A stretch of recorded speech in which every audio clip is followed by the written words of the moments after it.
Thank you for waiting. I finished checking your adventurer handbook. Here are your commission rewards. We have no other urgent commissions on the books at present. Thank you for all your hard work lately. Perhaps you two could consider taking a vacation. Amazing! Paimon never thought we'd end up having downtime in Nod Krai. Things were pretty hectic when we first got here. Everywhere you looked, it was either the Wild Hunt causing chaos or the Fatui stirring up trouble. It felt like this whole region was one giant slime in a barrel, ready to go boom at any moment. That's right! Another win for Tibet's top duo! Ah, yes. Are you two aware that the Moon Prayer Night is soon to take place? Oh, yeah! Llama told us that was coming up soon. Wait, why do you mention it, though? Do people in Nasha Town celebrate it, too? Paimon thought it was just for Moon Goddess worshippers. You're partially right. Most people in Nasha Town just see the festival as an opportunity to do business. They do not concern themselves with the religious element. The festival was first celebrated by the Frost Moon Scions. On this day, they would wear moon prayer blossoms and celebrate the birth of the moon goddess through song and dance. They would also prepare food and handicrafts and give them as gifts to others. Over time, it became Nod Krai's most lively festival. Oh, sounds like fun! Great! Well, in the meantime, since Catherine doesn't have any commissions for us, let's focus on some personal business instead. When we first got here, you mentioned that this was where your spaceship landed? We didn't get to follow up on it at the time, because we got wrapped up in that whole rare situation, but now we can finally start investigating it properly. Well, there's a saying Paimon's heard around these parts, which goes, if you lift up a rock, you'll find something you weren't looking for. By that logic, you'll never find what you're looking for while you're searching, but the moment you stop looking, it'll jump right out at you. Could be worth a try though, right? Anyway, Paimon suggests we focus on other stuff we want to do for now, and just keep an ear out for spaceship-related intel as we go.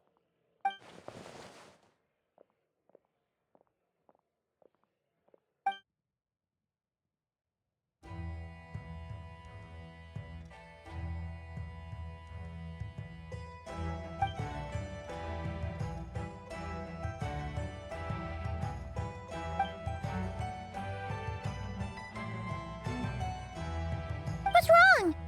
She looks super serious all of a sudden. Huh? Paimon gets why you'd be concerned about Columbina, but what does the doctor have to do with anything? Oh, that's true. And now that you mention it, we're definitely overdue for a showdown with the Fatui. It is weird that he hasn't shown himself this whole time. What could he be up to?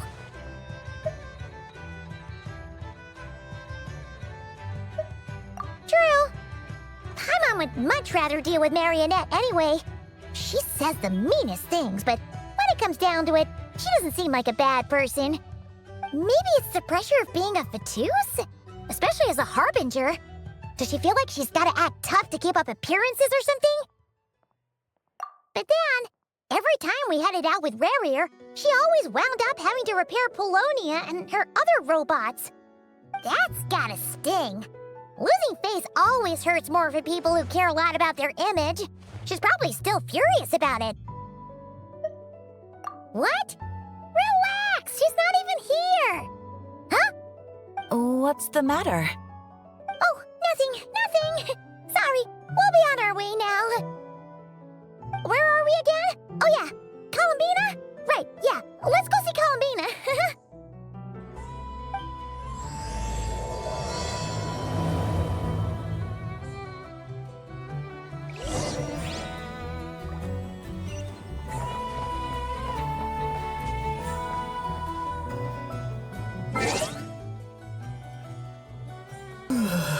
Netland specialties are the best in the world. It almost goes without saying.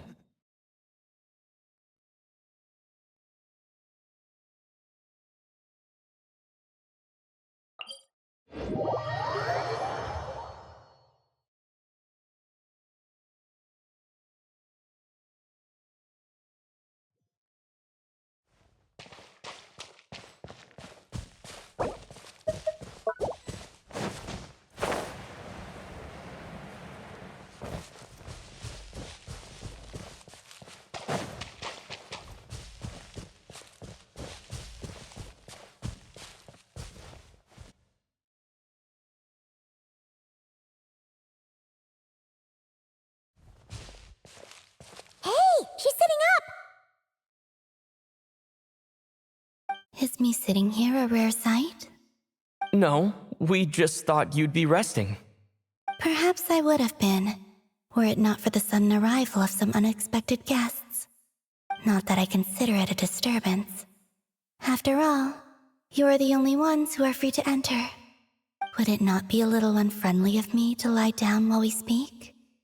I didn't realize you put so much thought into little things like that.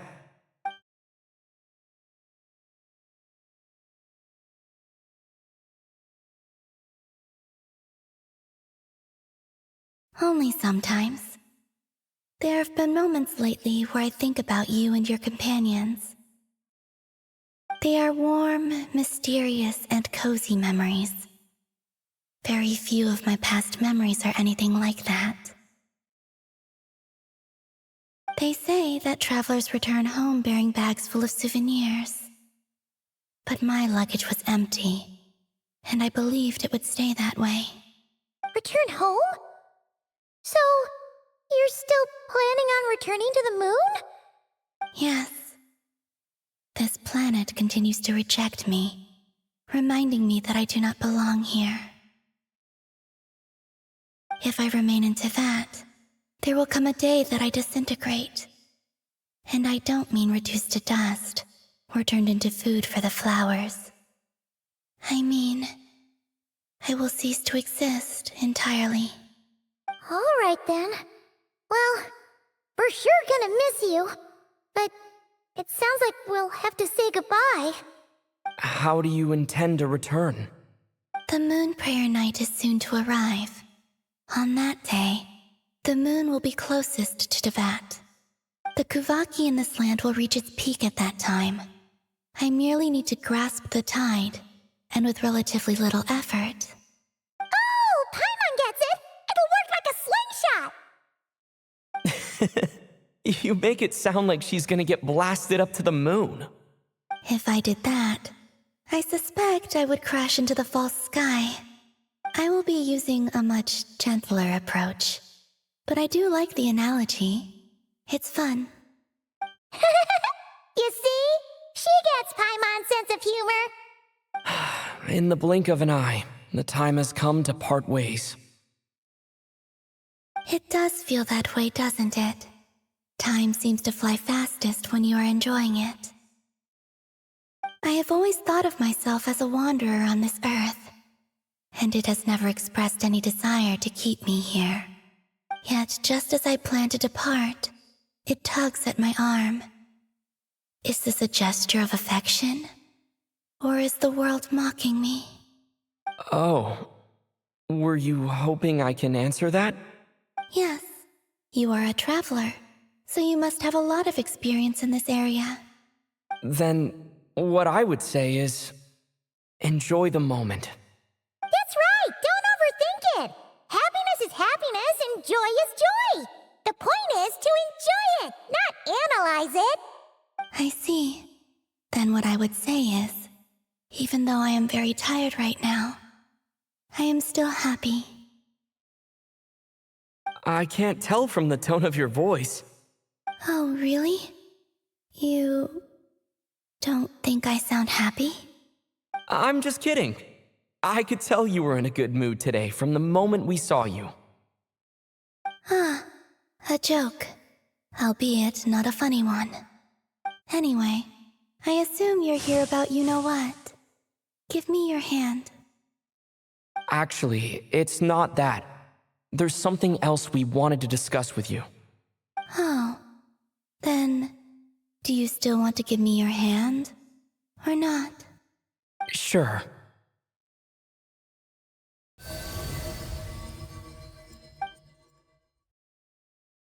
Thank you. So, I've heard that in the moon prayer nights of the past, people here would hold celebrations in the moon goddess's honor.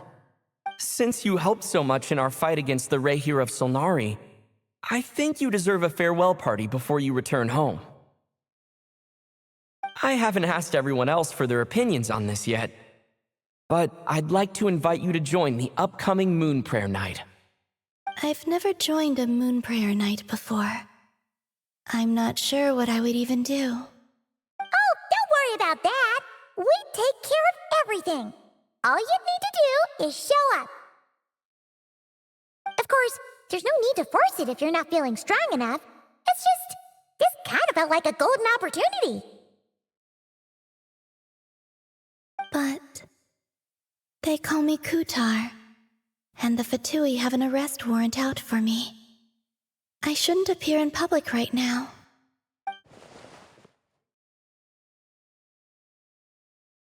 I'll make it work. You have my word. Yeah, we got your back. Well, he does. Paimon's actually not too sure what he's planning. All right, if you're sure. I will not refuse your invitation. I suppose it wouldn't hurt to pack a few more sights from this world into my suitcase before finally learning what my homeland looks like. Oh, if you see Lauma, please tell her that my answer to the question she asked me is neither yes nor no. Rather, it is, there is no need. That was kind of cryptic, but sure. Guess it's between the two of you. We'll pass along the message. Bye for now.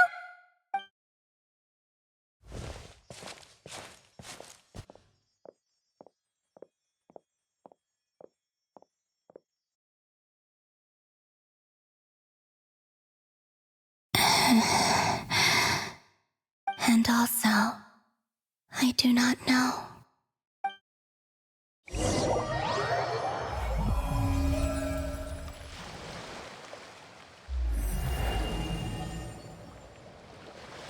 Since she's agreed to join the festival, let's go see who else wants to take part. Lauma's gotta be the person most familiar with the Moon Prayer Night. We should start with her. Also, what exactly is your plan to keep her safe? Not sure yet. I'll figure something out. What? Are you serious? And Paimon even gave you her vote of confidence back there. When did you become so sneaky?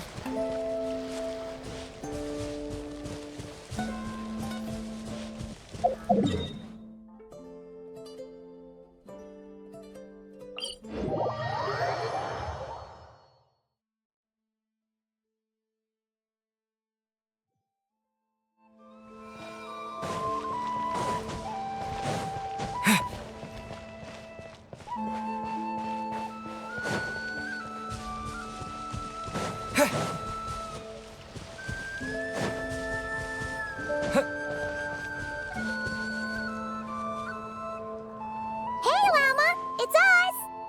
Huh? Varka? What are you doing here? Beats me. I had a bit too much to drink last night, and when I woke up, I was on Hisi Island. Mr. Varka is helping to oversee Nasha Town's preparations for Moon Prayer Night. He is here to go over some details regarding the decorations and custom cloth designs. Right, yeah, that too. What do you mean, that too?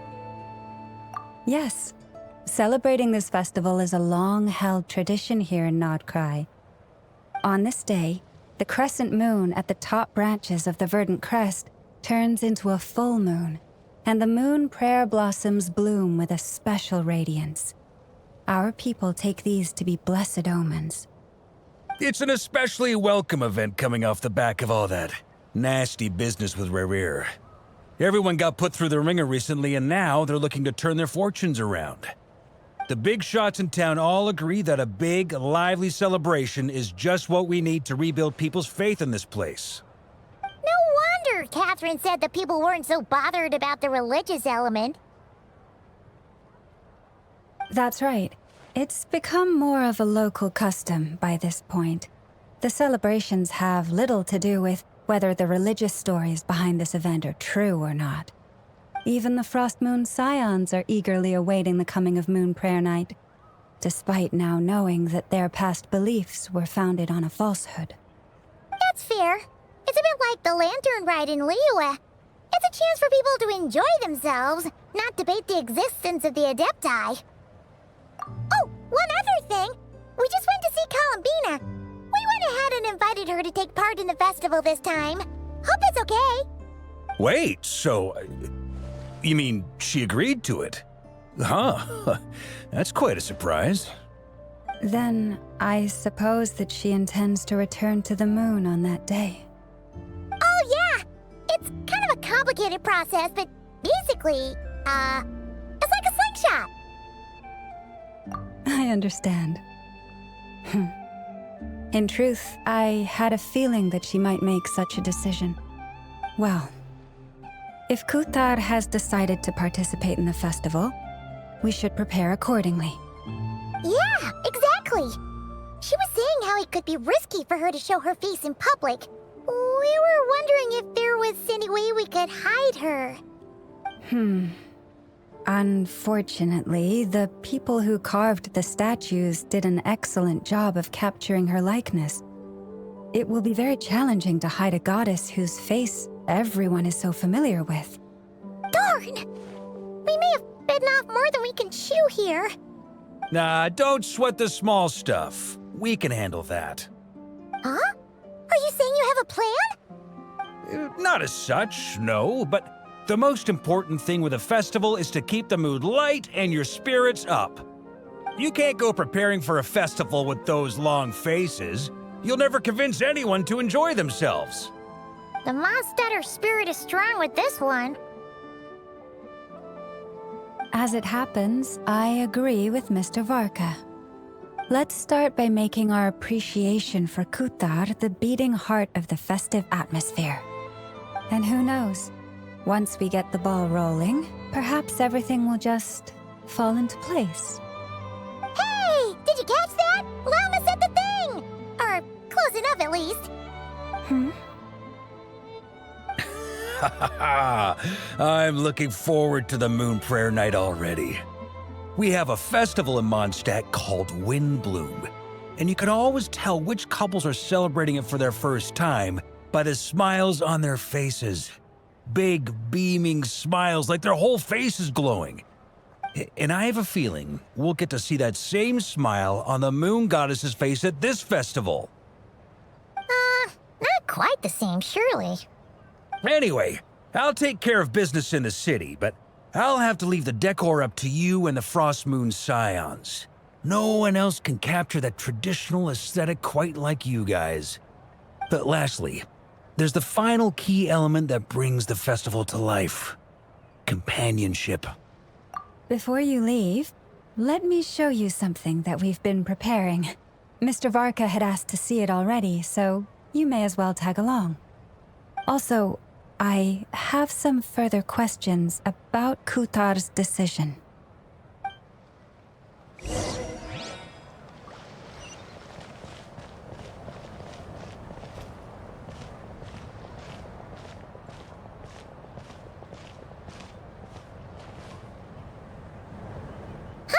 What's this?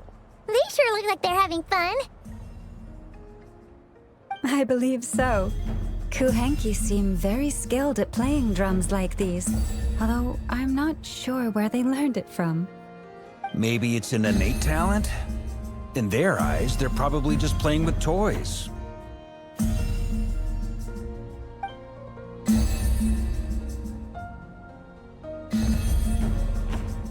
Wanatar! You want to play too?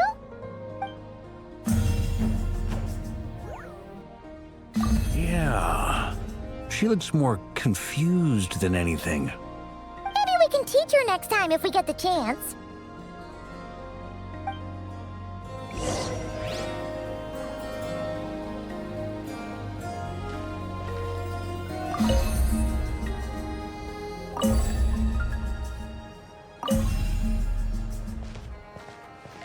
What are these floaty things?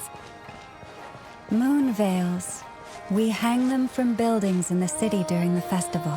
When you look at the sky through them, it creates a lovely misty effect. Everyone seems hard at work. They are preparing items for Moon Prayer Night. For instance, the sculpture being made over here, Mr. Varka and I were just finalizing the details of where it will be placed. Ah, there she is. I didn't know the finished article would be so large. Not to worry, though. All the necessary arrangements have been made. Just let me know once it's ready, and I'll get some people to ship it over. You have my thanks.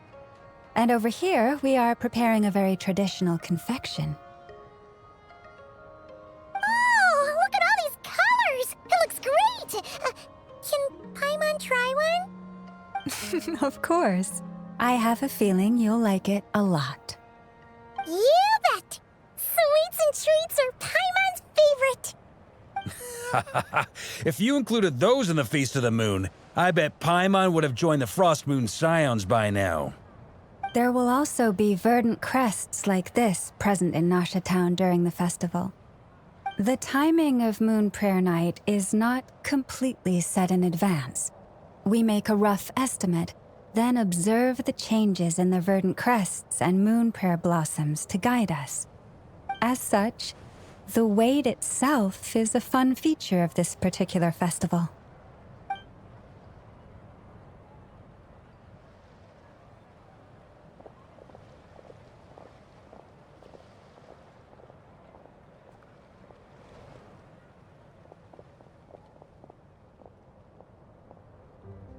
Let's talk here.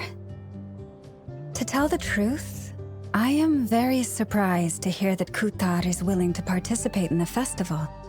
I once asked her if she'd be willing to stay with the Frost Moon Scions. I could introduce her to everyone, and we could be a family to one another. She did not answer, but she has not appeared here since. I took this to mean her answer was no. But if that were the case, she would not have accepted this invitation. Ah. I see. Maybe she is right. Maybe the Frost Moon Scions of today no longer need a moon goddess. But my wish was not for her to come here and be worshipped as a deity. I simply wanted to offer her a place to stay. I'm sure she believes that showing herself here might invite Fatui intervention, and as such, she does not wish to cause us trouble. But what really pains me about all this is that this is her birthplace. She ought to belong here, yet no one has been able to grant her shelter. I think I'm qualified to weigh in here. When someone's about to depart on a long trip, what they need is blessings, not burdens.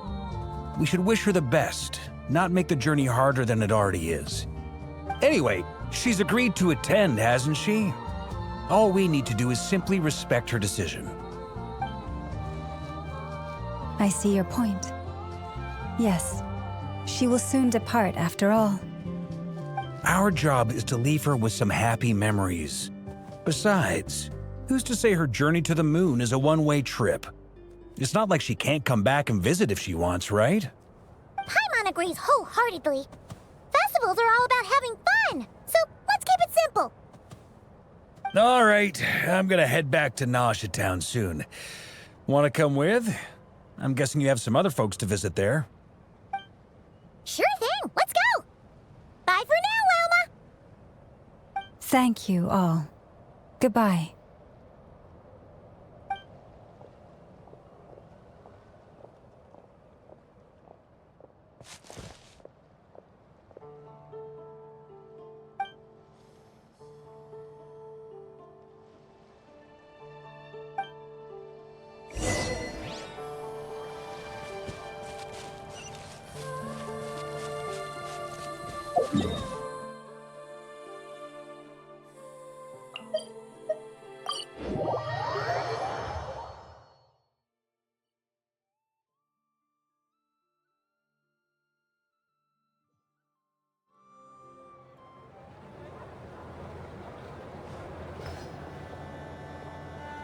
Huh? Hey, over there! It's Durin and Albedo with Flins! What could they be chatting about?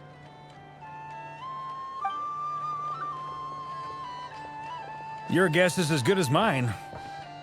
Ah, Grandmaster, and the Traveler and Paimon. Hello there. It's been a while. Perfect. We have some new volunteers for our investigation. Wait, let me guess. The righteous Lightkeepers are finally ready to hunt down the Abyssal Dragon. Yes, that too. Yeah, right. Oh, wait. Why does everyone keep saying that too? Well, to be precise, the facts match, but not the causality. Wait, so I guessed right? Half right. Don't act so impressed with yourself. Maybe I can explain. We ran into Mr. Flint's north of Noshatown. At that time, we just noticed a few abyssal creatures out in the wild, but the strange thing was, I didn't detect any traces of abyssal energy on them at all. On closer inspection, we realized that they were not real monsters, but something akin to reflections in the water, or perhaps a mirage. Huh? What do you mean? Like, you could see them but not touch them? Exactly. It was very peculiar. They roared and tried to attack us, but we could not make any physical contact with them. I think I've heard of things like that happening in Nod Krai before, but I don't know much about it. Yes, it's a known phenomenon. Mirage-like illusions tend to appear in Nod Krai in the run-up to Moonprayer Night. From a distance, they appear quite real. I myself thought that Misters Durin and Albedo were locked in battle with abyssal monsters when I first arrived. But after sharing intel and investigating a little further, we can confirm that these illusions are harmless. There is no great cause for concern.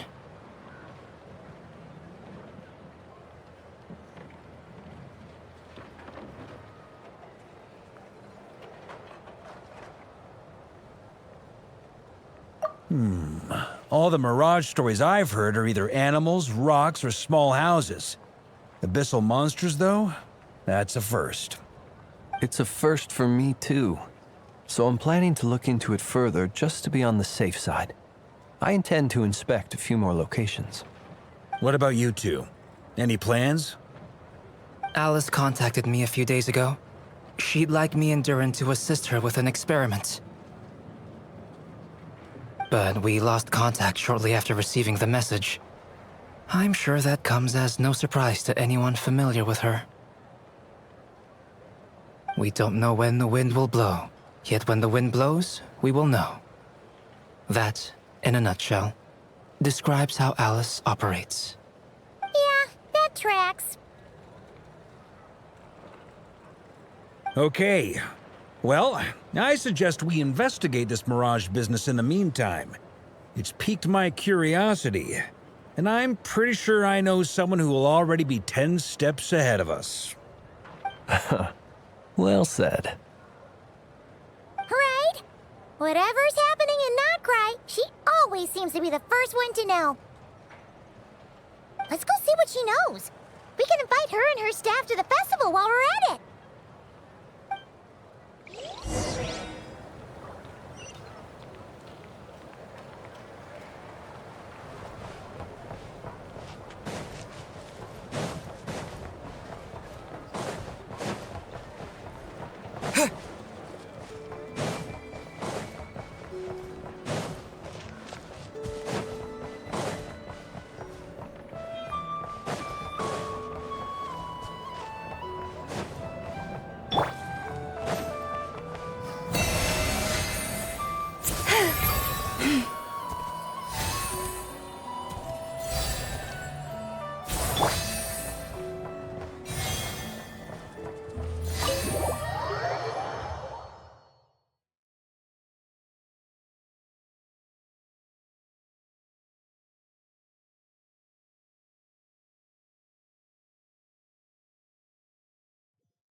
You're right, I have noticed.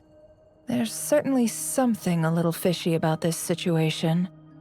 Only a little, though. Records indicate that this phenomenon can occur in the days before and following Moonprayer Night. That said, it has always been a rare sight in the past. The odds of encountering these phantoms are similar to looking up in the night sky happening to see a shooting star and managing to make a wish before it disappears. But this time, either everyone's getting lucky, or they're appearing far more frequently than usual. Jahoda's out gathering intel as we speak. In the meantime, let me check off some points of interest. First, the Abyss.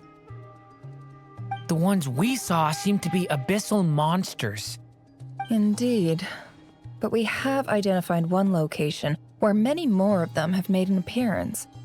And not just monsters, but human phantoms too. Given the scale and nature of the phantoms, it's almost as if someone's last memories are coming to life. Or perhaps the memories of multiple people. Oh. So you mean the phantom monsters are hunting down the phantom humans? Exactly. The phantoms can interact with each other, but we have no means of intervening. In addition, some of the human phantoms would seem to be from the very distant past. This is clear both from the clothing they wear and the stories they tell. They claim to be from Hyperborea, a name which I've heard from Lauma before. If this is true, it means they must be from 6,000 years ago. Did Paimon hear that right? 6,000 years? It sounds like this merits further exploration. That'd be a big help. I'll leave it with you, Albedo. My knowledge of ancient history is non-existent. I used to doze off every time the pre-Knights of Favonius era came up in class. It's quite a miracle that you were able to understand these phantoms' speech, given how long ago they lived. I suppose you're right. But I'll leave the archaeologists to ruminate over that conundrum. As an intelligence broker, my sole interest is in the value of the information I gather. Which, in this case, hopefully means earning myself some good favor with our dear Lady Moonchanter. So calculating. Whew, this intel broker logic always catches Paimon by surprise. Sounds to me like we could split the work up. I think the abyssal phenomenon is best left to Albedo, Flins, and me. Agreed. It coincides with my duty as a lightkeeper. For my part, I'd like to understand the abyss better. Even a little knowledge would go a long way. This is certainly a rare opportunity to study the Abyss. But even rarer, perhaps, is the chance to make contact with the Ancients. The Curatorium will take the lead on investigating the Hyperboreans. We put in the work to learn what we know so far. It seems only fair that we get some quantity of exclusive intel. That just leaves our trusty team of 2 unassigned. Since you became an honorary knight, of course. This was part of my grand plan all along. Ha ha ha! Oh yeah, by the way, we managed to convince Columbina to come to the Moon Prayer Night celebrations. Would you and Jahoda like to join too? She agreed to that? Huh. Quite an achievement. Never underestimate the traveler, I guess. I'd be happy to join. No point shutting myself inside when the streets are all decked out. I doubt any clients will be visiting during the festival in any case. And Jahoda loves a party, so I'm sure she'll jump at the opportunity. No, no, no, no, no, no, no, no, no, no! Way to contradict me in front of... Wait, no, that's not what I have bad news, boss. So many people. All right, everyone inside, quick!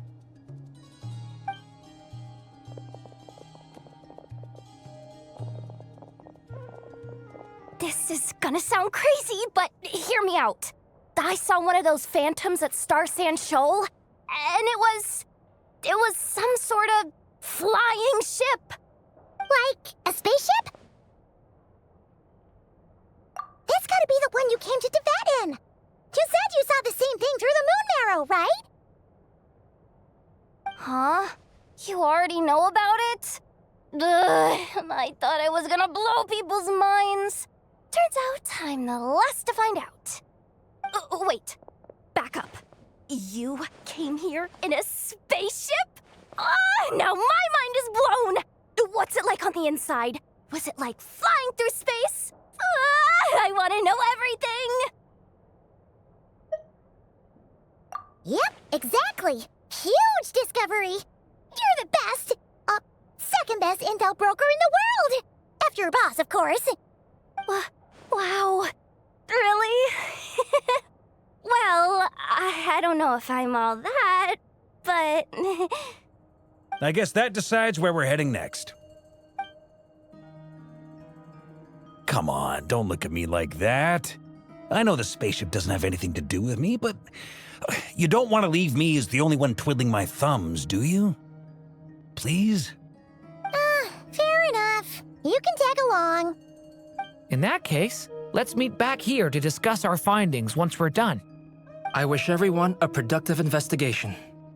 You too.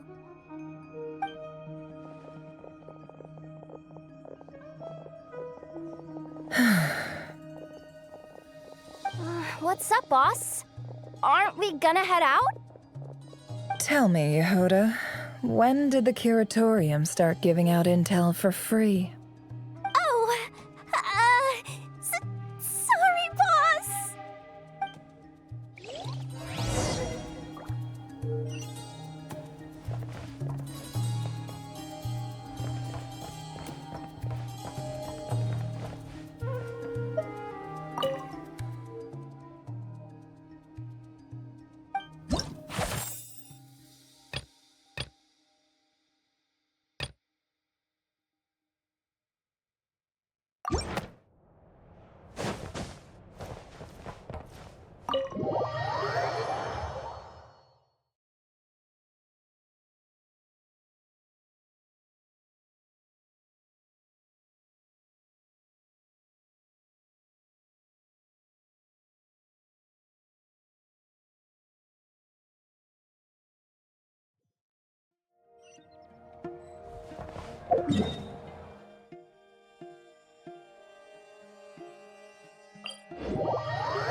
Well, what do you know? Jahoda was right on the money.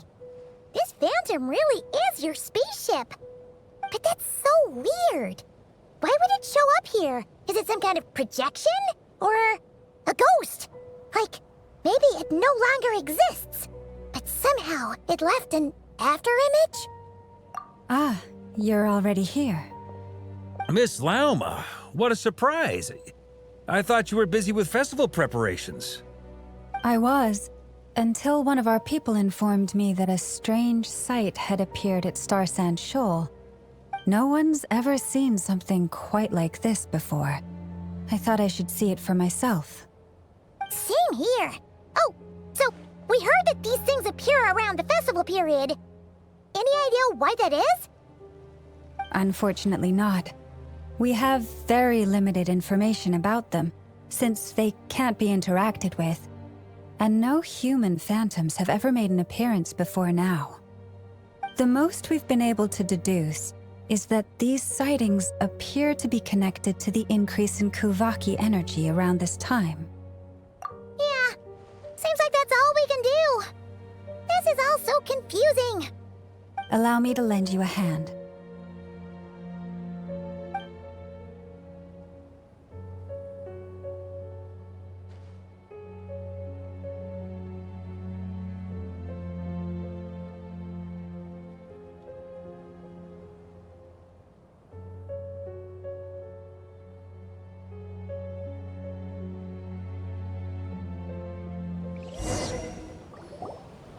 Everyone, our friend here should be able to provide us with some information.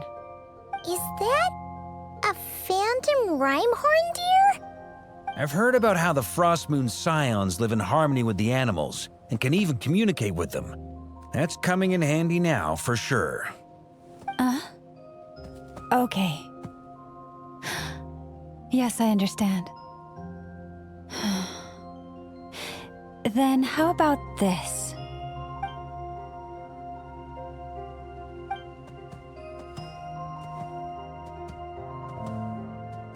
Oh, it's leaving. It appears to share our curiosity about this giant spaceship, so I asked it if it wouldn't mind investigating along with some friends. In return, I told it about some nearby spots where the wild fruit grows abundantly. We may live in a different era from these phantoms, but I trust that the terrain, climate, and ecology here are more resistant to the effects of time than some things are. Let's give them a moment and hope for the best.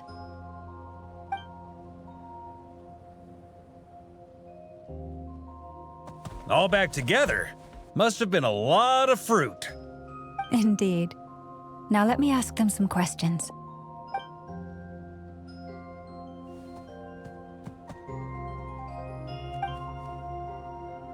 It did find a lot of wild fruit, enough for them to feast for a long while. This puffin circled in the air several times, but didn't spot anything out of the ordinary. Certainly nothing to do with the spaceship. Huh. Well, it definitely makes sense to get a bird's eye view. Indeed. Other than that, I was also thinking that the world these phantoms see is also different from ours. Oh, I get what you mean. The wild fruit exist in both times and spaces, but there might also be things that only exist in that space-time, which we can't see.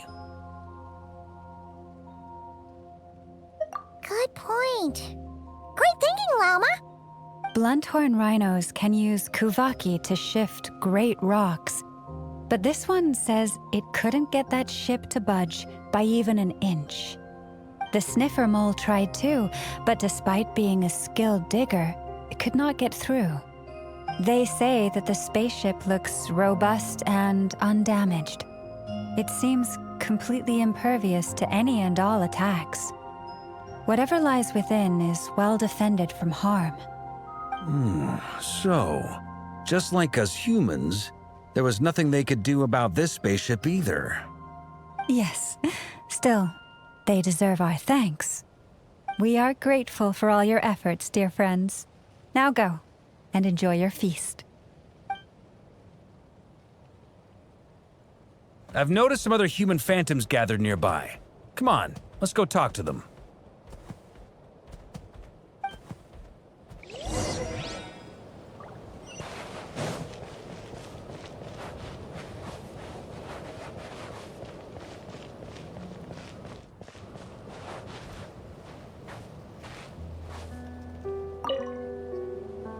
What is this thing?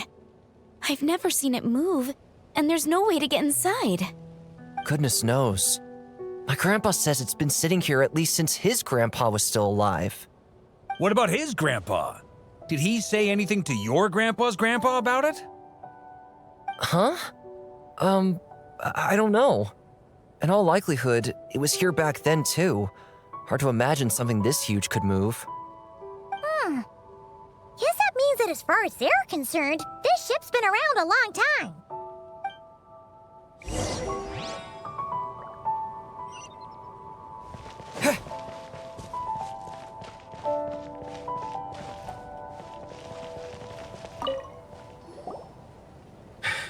Come on, brothers. If we can get even a small chunk off of this thing, it's It's gotta be worth a fortune. Today is the day we strike it rich. Huh? You mean Paimon? Yes, brother, I shall join you. Let's make our fortune. We should go with them. What the? This thing is crazy tough. I can't even scratch it. What's it made of? Sorry, brother. Looks like we'll have to seek our fortunes elsewhere. Enjoying yourself? I was just seeing if I could influence this phantom's perception by playing. But nope, no dice.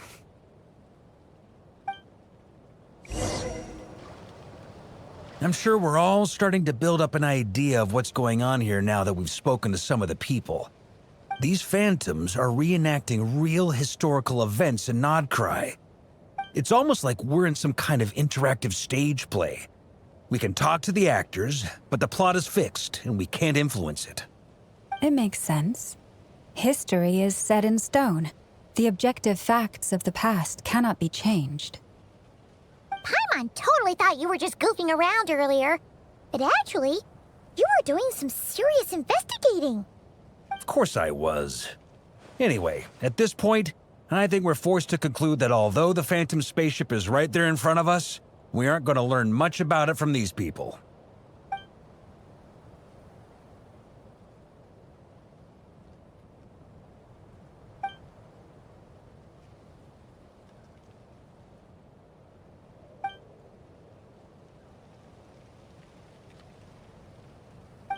Don't be discouraged. If nothing else, this is proof of the ship's existence. And think about it. So many people tried to hack their way inside, but no one could get the door open. It's made of very tough material. To me, that says that we'll either find the ship itself or the story behind it. It's just a matter of time. Huh. Every now and then, when Varka gets serious, he actually does seem like Grandmaster material for once. I wonder how the others are doing. Let's head back for now. Sounds good. Also, drinks are on me if Team Knights of Favonius is the first to finish. Wait, we have a team name now? Am I in Team Knights of Favonius as well? You're very welcome to join. We've even got a cathedral ready for you. Isn't that technically blasphemy? You wouldn't dare make a joke like that if Barbados was in earshot. Nah, I'm sure Barbados doesn't mind a little harmless blasphemy once in a while.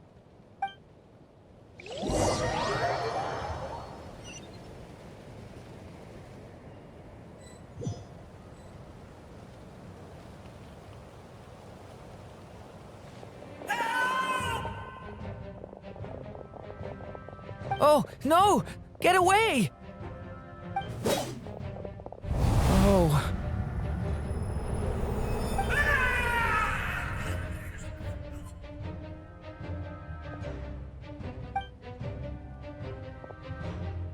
I know it's hard to stomach, Mr. Durin. But as I'm sure you've noticed, there is nothing we can do to intervene in that which unfolds before us. But we have to at least try. And try you have. But are you aware of how many unsuccessful attempts you've made now? I wasn't keeping count. I'm afraid this is the 39th failure so far. Or the 5th if we're only counting this particular victim. There are no indications that these phantoms may be altered in any way. You seem to have calmed down a little. I'll make us a fire. You should rest and have some water. Feeling any better now, Mr. Durin? May I ask a few questions? Be my guest. What exactly are we witnessing here? What happened to those people? My guess would be that we are seeing Nod Krai during the Conrian Cataclysm. Would that be accurate? Conria. That is correct. As you know, once the Abyss senses even the tiniest crack, it floods in and spreads like wildfire. There was a time in the distant past when it permeated all of Nod Krai, causing immeasurable harm. The people paid a terrible price to heal this land. Then 500 years ago, the whole of Teyvat suffered an abyssal disaster.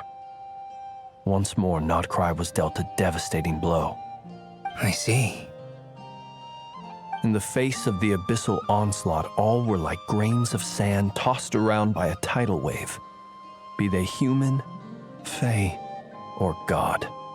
The moment you witnessed is but one drop in a whole ocean of catastrophe. All right. I guess that answers my second question, too. I wanted to know why there's nothing I could do to help them, and that's because what we are seeing is history. That would be my guess as well.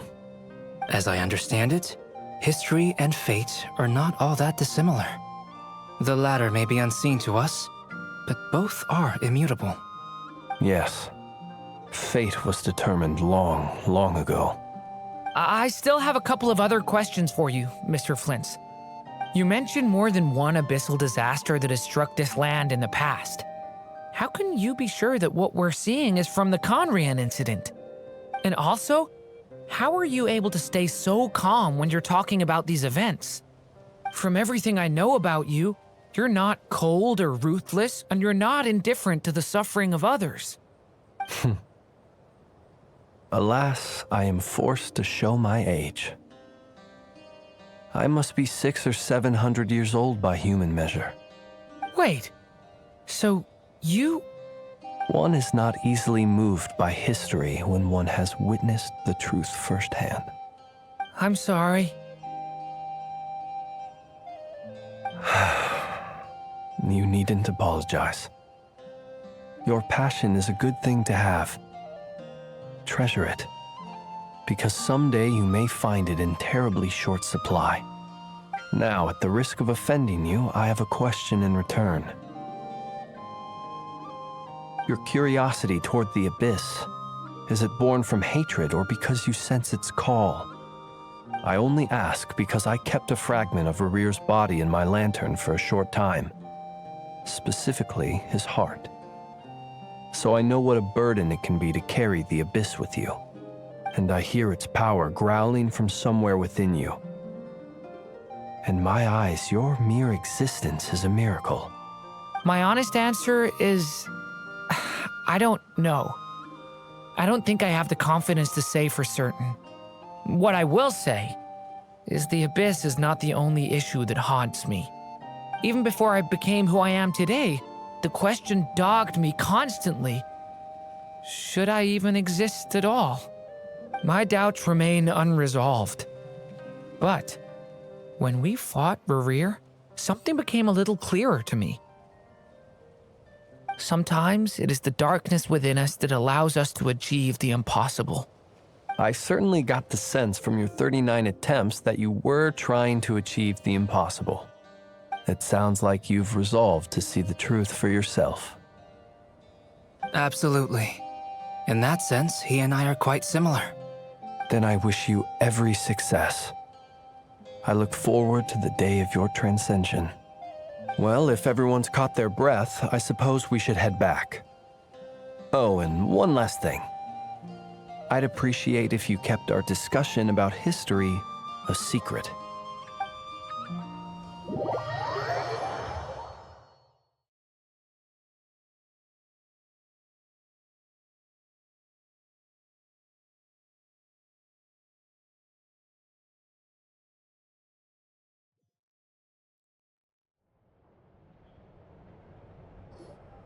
Incredibly, our separate investigations led us all to the same conclusion.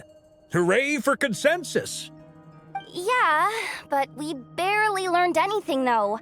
I totally thought this would be the mother lode. Talking with the ancients? I mean, come on! But nope. All we got was useless snippets of conversation. And all this stuff about moons and hyperopia. What a load of baloney. Seems like people back then had a few screws loose. I understand your frustration. We found the same issue. Each phantom only showed a very brief moment in time. There isn't much value to be found in these miscellaneous fragments of a civilization's history, no matter how glorious it may have been. If there's a silver lining, it's that these phantoms are harmless to the present reality. They shouldn't get in the way of the festivities. Paimon agrees. And not just because it's the first thing she understood in this whole conversation. You look disappointed, Nefer. Is something the matter? What do you think? We all worked our tails off, but the only one to gain anything from it was you, Lady Moonjanter. Well, please do share the Hyperborean records with me. I will gladly inscribe them in our people's documents. Oh, duh! Yeah! That was it! Hyperborea! Hyperborea. I'm serious. Only an expert in the Frostmoon Scions and their history can turn these records into valuable research material. The alternative is to let them gather dust on the Curatorium's storage shelves until the pages turn yellow. Nefer, you're wise enough to know that cooperating and sharing the profits is the best course of action here. Well, that goes without saying. Sure, let's do that. Huh? But didn't you say we aren't supposed to give out intel for free? Sorry. Shutting up. Now is not a good time to push Nefer's buttons. Anyway, back to Moon Prayer Night. I'm thinking that we should prepare something a little special, aside from the usual decorations and so on. You mean a parting gift? Can't go wrong with food. Although, does food go bad on the moon? Perhaps a lantern would be a better choice. It might be dark up there. It could prove difficult to light a lantern on the moon. Magical stones might serve that purpose better. What about a clockwork mecha model from Fontaine? I've got a whole bunch at home. I use them for fighting practice in my free time. None of these sound like things she would be even remotely interested in. But we don't interact with her enough to know what she likes. Yeah. It would really save us the guesswork if someone could find out what she's into. Wait, what the? Traveler? They're all looking at you. Great! Haha, problem solved. Now, I need to stop by Dory's. Gonna need her help sourcing a bunch of stuff for the festival.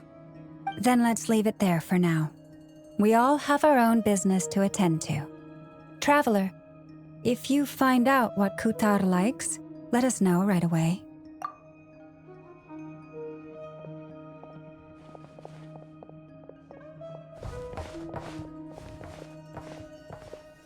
Is something the matter?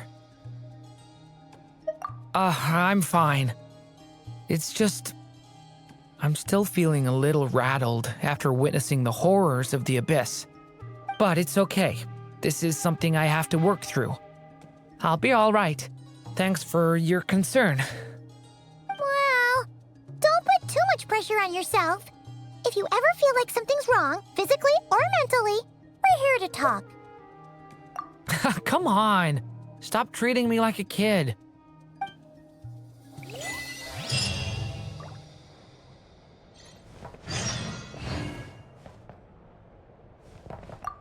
Which is why we need a lantern guaranteed to work on the moon.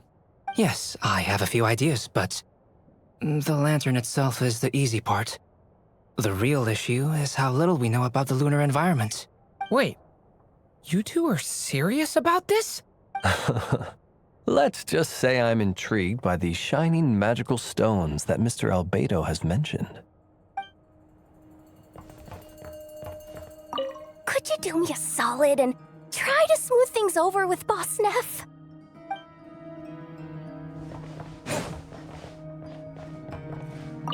Miss Lauma, would you accompany me into town? I think it'd be best if you saw the Frost Moon Scion's decorations for yourself. Very well. Let's go.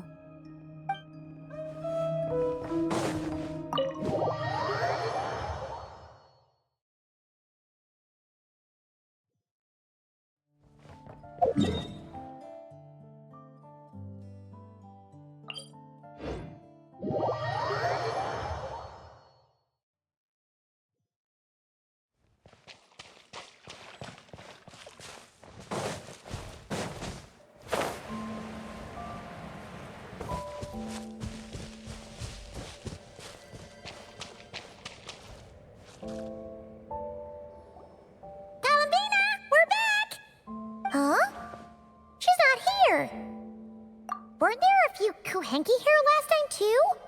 Where did they all go? Walkies? For Kuhenki? You're not pets, you know. Oh, well. Looks like we just came at a bad time. Let's try again tomorrow. There's still a few days until Moon Prayer Night, so we're in no rush. Besides, she needs time to rest anyway.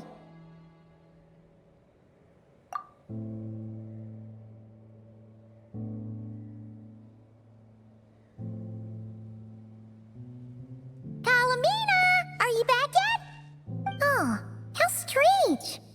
Looks like she still isn't here. Right? It's not like her to spend so much time outside, especially since she's worried about attracting unwanted attention. What about Luonatar? Luonatar, you there? Hey! Do you know where Columbina went? Sorry, didn't understand. But if you know where she is, could you take us to her? Yeah, that's even stranger. What about him? Oh, that's not good news. They change color when Columbina gets weaker, right? And they look super pale right now. Good idea. She might know what's happening.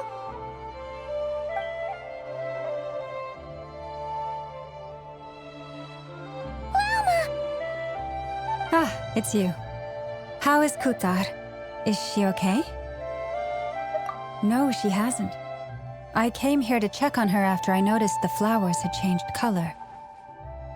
Based on past precedent, she must be very weak right now. Even getting up to walk would be a struggle. It seems unlikely that she wandered off outside. Not to mention that she doesn't do that at the best of times either. So yeah, this is super weird. No. Very few people are in the know about Kutar's whereabouts. And if anyone suspicious had visited, they'd have left some sort of evidence. Come on, let's go to Nasha Town. If anyone has seen her, someone there will know about it. It's Nod Krai's information hub after all. Makes sense. Let's go!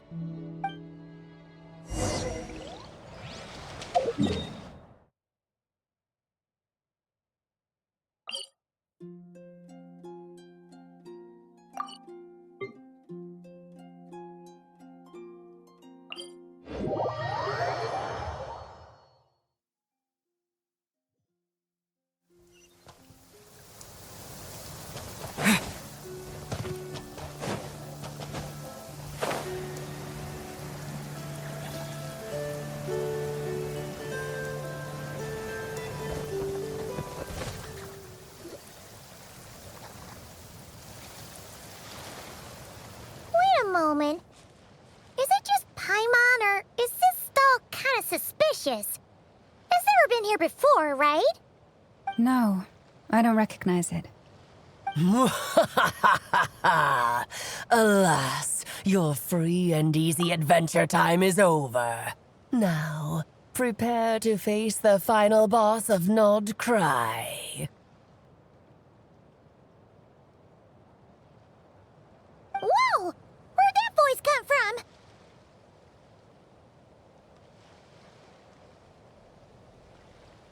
Not sure, but it's definitely hostile.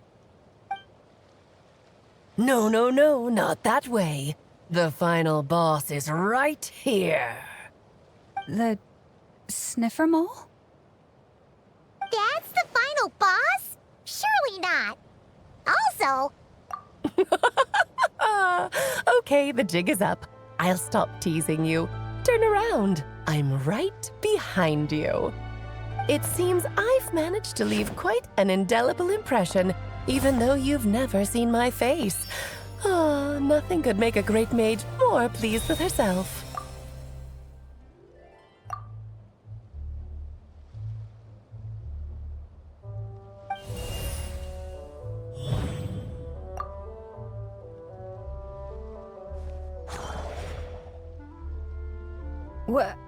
What is going on? I've heard that all the big shots in Teyvat have long, wordy titles that stun people speechless when they make their entrance. Unfortunately, none of them are affiliated with the Hexenzirkel, and we ourselves keep a very low profile. The notorious name-dropping doesn't quite work for us. Still, I, for one, think I'm really quite amazing. So that didn't stop me from coming up with a title anyway. Alice! It's really you this time? Not a lantern or a dodo, but Alice in the flesh? Oh, that's right. So, what do you think? How does it feel to finally meet me? You look like... Oh, that's the first thing you thought. A little surprising, but that actually makes me very happy. Because that means that when Klee grows up, she'll be just as stunningly beautiful as her mother. So she's a friend of yours? Kind of. This is actually the first time we've seen her in person. I see. Madam Mage, that was, quite a powerful entrance. I certainly won't be forgetting it anytime soon. It's okay, Lalma, don't force it. Paimon will do the honors. This is Alice from the Hexenzirkel. She's a friend of ours. And of Varka's, too. That's right. She's a good person, just kinda unpredictable. Well, what is the human heart if not unpredictable? Hmm? If we could not do as we please, how would we differ from machines? I am Lauma, Moon Chanter of the Frost Moon Scions. It is a pleasure to meet you. Oh, I know. Before you got here, I spent a good, 15 minutes getting up to speed on Nod Krai's present situation. In other words, I've read the whole in the last episode part, so we can skip the pleasantries. Fair enough. Well, Miss Alice, I can already tell that you have quite a unique personality. You'll get used to it. Paimon sure is. So anyway, what are you doing in Nod Krai, Alice? Oh, I thought I told you already. This time, I'm the final boss. And what a formidable foe I shall be. Powerful, confident, decisive, and good luck finding my weak spot. You will never succeed. Oh, drat! My one weakness, and you found it in an instant. Fate has been dealt a devastating blow. Thus falls the great Dodo King. Why are you playing along with this nonsense? For funsies, of course. What's wrong, Paimon?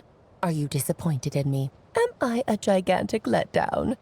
No, it's just... You seem like a busy lady. And this is the one time you've shown up in person. Paimon figured it would be for something more high stakes than just goofing around. You're quite right. I'm here in Nod Krai because something big happened. Something big enough it caught the attention of the Hexenzirkel. It concerns the 3 moons, Teyvat's borders, and of course, the moon goddess you are currently searching for. Kind of. Why don't we discuss this over a pot of tea? My main reason for coming on this trip to Teyvat was, of course, to have some fun. But I do technically have a job to do as well, namely, maintaining the stability of Teyvat's borders. I'll skip over the complicated parts, but to sum it up, abyssal energies are all that lie beyond Teyvat's border. We'd find ourselves in a real pickle if they ever made it through. And the phantoms you've been seeing are a sign that the border has been disturbed. Ah, no wonder they tend to show up around Moon Prayer Night. Is it because the real moon is now so close to us that its power can cross the border? In part, but only a negligible amount passes through. Just enough to influence the verdant crests and so on. And as you've noticed, there has been an unprecedented number of phantoms appearing this year. The influence of the moon beyond the border cannot explain this. No, there is another far greater factor at play. The trilunar syzygy. A trilunar syzygy? Eons ago, before the heavenly principles came to Devat, it was the then 3 moon goddesses who controlled the laws of this world. Oh, that's exactly it! The 3 goddesses split these powers amongst themselves, promising never to consolidate them into one singular body. This was meant to keep the world stable. But, fast-forwarding to the present, the eternal moon's marrow is with you, while the iridescent moon's marrow, which should never have appeared in this world, has been retrieved. Add that to the presence of a moon goddess in the flesh and... the power of all 3 moons is gathered here in Nod Krai. There hasn't been an event like this since the War of Funerary Flame. And it's having a noticeable effect on Tevat's borders. Because I wish to give my darling daughter a peaceful, sunny environment to grow up in. Is that a good enough reason? Kinda sounds like you're dodging the question, but it does make sense. Well, that's one reason anyway, and the most important one. The others are a little complicated to explain. For instance, cleaning up after dearest Miss R. Albedo could tell you more about that if you're curious, but right now, I have a more important question to ask you. Why are you collecting the moon marrows? I see. Nicole told me about that legend once. Nicole? You mean Mage Anne? Oh, so you remember. Yes, of course. That was a story about fate, her area of expertise. But back to the story of our dear moon goddess. I'm afraid her intended method of returning to the moon is unlikely to work anymore. What does that mean? She may be missing, but she hasn't gone anywhere. She has disappeared.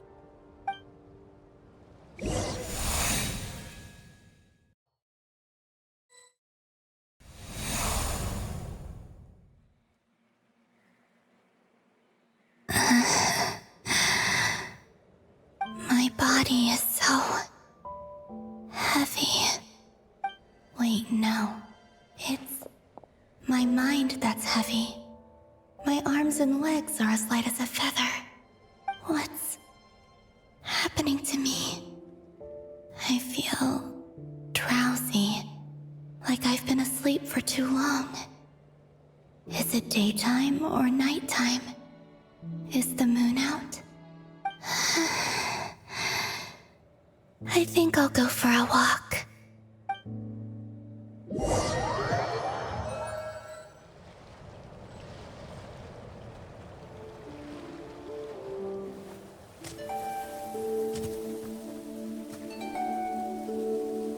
Are you out for a walk too? Huh?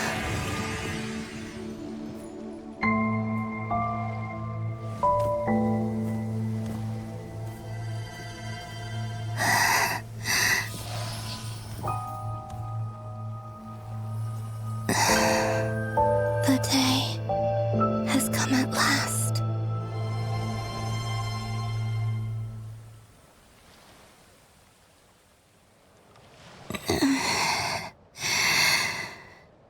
Have I grown so weak that I can't even sustain my physical form? But Moon Prayer Night is nearly here. I was so close to returning home. Death is near. Is this how it ends for me?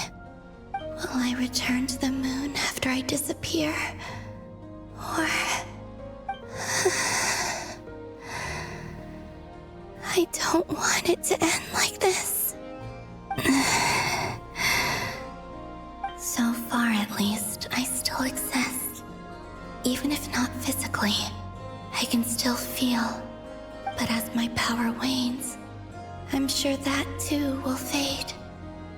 I suppose I might take one final look at this world. The world where I was born.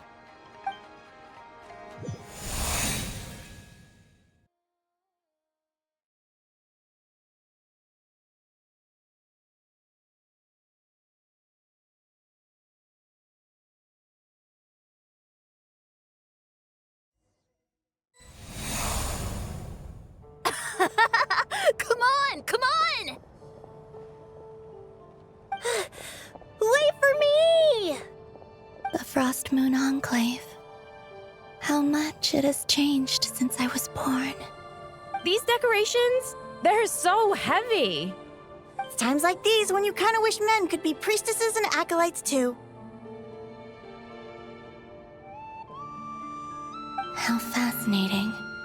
I've never had the chance to be privy to people's private lives in this way.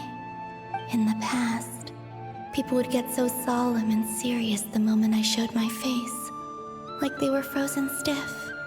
Karina, Lametti, it's time to eat. Coming! I want to watch them a little longer.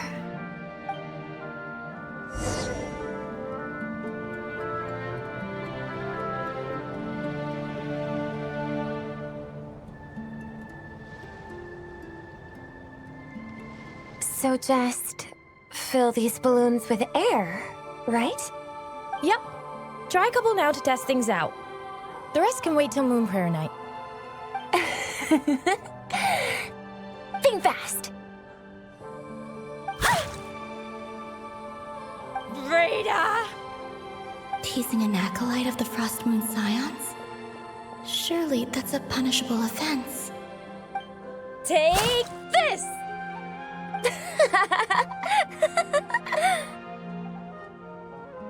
Huh? All right, enough horsing around. Lady Lauma gave us a task. We should get back to it.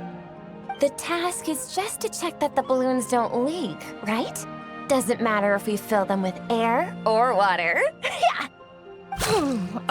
Okay, you got me there. And you got me there. But still, we can't use all the balloons before the festival even starts. We won't use all of them. And as long as Lady Lauma's trusted acolyte doesn't snitch, this can stay as a little secret between friends. A couple more can't do any harm, right? Oh, you menace. Then, think fast! Is pumping a balloon full of water really so much fun?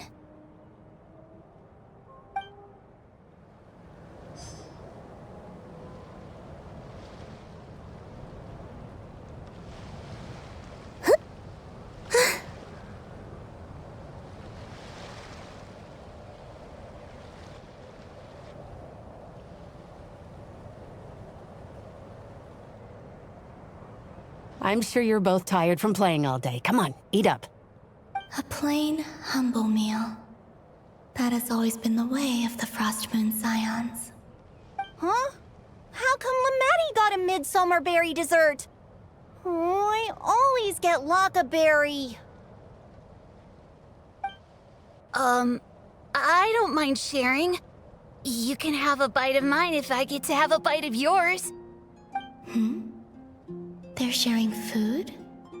I've never shared food with anyone before. Even at the Harbinger tea parties, everyone just ate off their own plate. And when I couldn't finish my food offerings from the Frost Moon Scions, they'd leave the leftovers out under the moonlight for the animals to claim. Hey! That was 2 bites! Oh, then you can have another bite of mine. Oh, you too. Oh, don't fret now. Here, have some of Granny's too. So this is what it means to be family.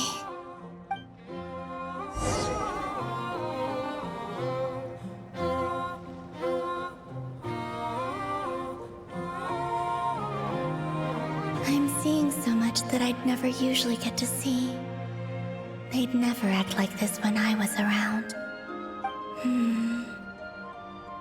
It's nice, being able to just watch people in peace in these final moments.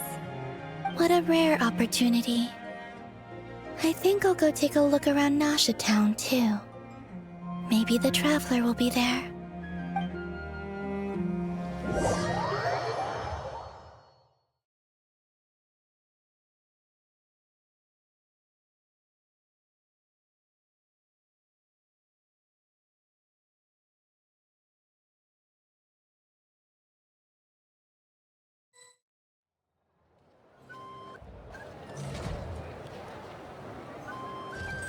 After the War of Funerary Flame, the Moon Goddesses were no longer recognized by Teyvat. They lost the whole foundation for their existence. That's why the Moon Goddess's strength is fading. She cannot withstand the world's rejection of her. To be more pedantic about it, the Moon Goddesses did something to offend the Heavenly Principles, and that's why they were ousted. Something of a recurring theme in Teyvat's history. Theoretically, speaking so candidly should put me in their crosshairs too, but they can't tell me what to do. I'll say whatever I want. Anywho, the Moon Marrow energies were but a drop in the bucket for her, and that battle against the Ray Hair of Solnari only weakened her further. Fortunately, it happened close enough to Moon Prayer Night when the Kuvaki concentration here is high. That's the only reason she managed to survive this long. What do you mean, fortunately? You said she disappeared. We're too late. Ugh, what a headache. I thought this was all common knowledge. I guess I have some more explaining to do. Okay, buckle up. It's time for another lecture.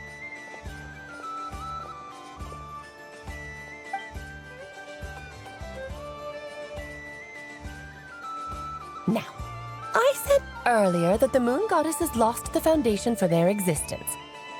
The reason for that has to do with the natural order. Basically, the rationale for their existence in Teyvat was lost. The same logic applies to the present Moon Goddess, too. Consider her existence so far. Her comrades in the Fatui called her Damselette.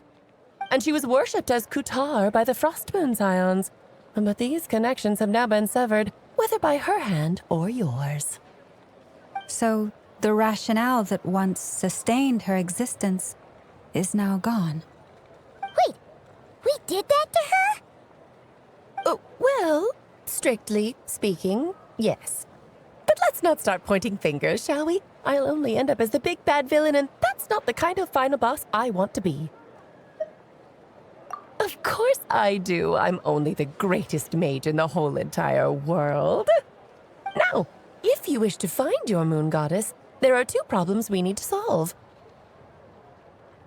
Firstly, we'll need to strengthen the connection between her and Teyvat, at least enough to sustain her until Moon Prayer Night. Strengthen her connection? But does that mean I'll have to rally all the Frost Moon faithful behind this? I'm afraid a bygone faith and a former home won't be of any help to her now. Do you know her name? Her name? Oh, yes. Names are very important things. A name is a fundamental concept that anchors one's entire existence. Then your first job is to find it. As a Moon Goddess, I'm sure she must have a name she identifies with. Neither Columbina nor Kutar is her true name, and she's never really accepted either of them. So, finding out her real name is enough to sustain her existence? Yes, I know it sounds like a small step, but every journey begins that way. So for now, that's all we need to focus on. The second problem is with her plan to use the Moon Marrows to return to the moon. Unfortunately, piercing through the false sky will take an enormous amount of power. Given her current condition, she won't be able to provide anywhere near enough power, even if she recovers her physical form. But no need to fret. Nicole's the expert in this field, and I'm sure she'll figure something out. Wait, Mage N is going to help us out too? That means we've got 2 Hexenzirkel mages on the case. This is turning into a pretty big deal. Actually, this is more of a side quest for me. Like you said, I'm a busy lady, so I can't stay for too long. I'll have to return to Tevet's border soon. That's the upside you get for looking out for my little Klee. Hopefully that will incentivize you to carry on keeping her company in the future. Anyway, jokes aside, you'd better get moving. It will take quite a miracle for the Moon Goddess's consciousness to hold out till Moon Prayer Night. Oh, I suppose I might as well tell you where Nicole is before I leave. Off you go now. Time to meet your new friend. Oh, yes, and a little suggestion. Don't forget to mind your heads. What? I wonder how Durin's doing. I should really go see him before I head back. You really are super busy. I most certainly am. There's so many children I have to keep tabs on just in Mondstadt. Durin, Albedo, Venti, Varka. Klee didn't make the list, huh? Of course not. Klee is my pride and joy. I have no qualms about her, because she's the best child in the whole wide world. Yep. Klee's a little angel. I'm glad you agree. Well, all the best. See you when I see you.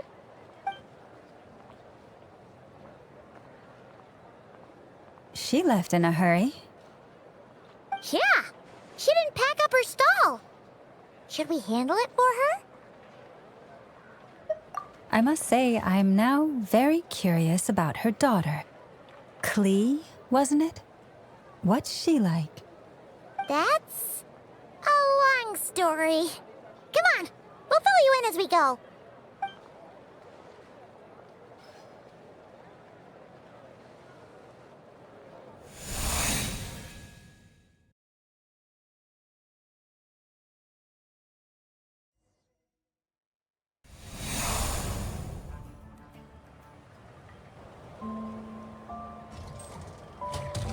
What a lively place. I've never experienced Noshatown like this before. Hey, you old geezer! Your hammer's rusted through! Who are you calling old geezer? Are they quarreling? I'm looking right at him! You've really gone downhill since giving your daughter free rein in the workshop. Can you even swing a hammer anymore? It shouldn't take you days just to fix a single chair. You might as well use that hammer to massage my back for all the good it's doing. Don't run your mouth, or you'll get a back massage that'll put you in bed for the rest of your life. Look, the materials haven't arrived yet, all right? You know how busy it gets in the days before Moon Prayer Night. I'll bet you send all the materials to your little princess. Blood's always thicker than water, huh? All right, you've made your point, Uncle Koski. As soon as the materials arrive, fixing your chair will be the #1 priority. And Dad, if you've got time to chat, why don't you lend me a hand, See? Lolka knows what the score is. I guess they're friends. But the way they spoke to each other was so ugly. Then again, it wouldn't be the first time I've seen something like this. Columbina! Sing outside my door in the middle of the night one more time, and I'll unscrew your vocal cords. You hear me? Oh, Zandrone. So that was her way of trying to be friends with me. What a pity. I won't get the chance to say any ugly things in reply.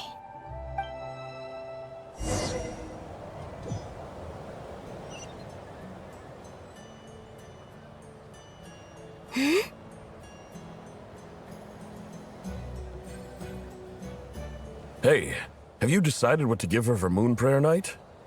I sure have. She's gonna get the surprise of her life when she's least expecting it. Then I'll whip out the ring and pop the question. The surprise of her life. What a fun turn of phrase. Cool, I get the picture. You can spare me the gushy details. Ooh, looks like we have a customer. Hello there, ma'am. Would you like some Moon Prayer Night candy? Huh? Is he talking to me? Can he see me? Here you go.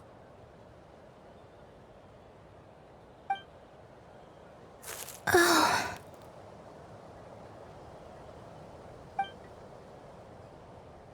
Come back anytime. Right. Now, where were we?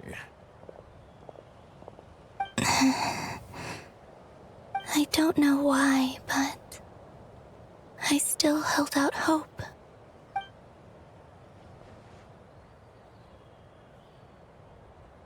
The most important thing right now is to find that mage. This name thing seems super important too, but where do we even start looking? I'd better go pay the Fatui a visit.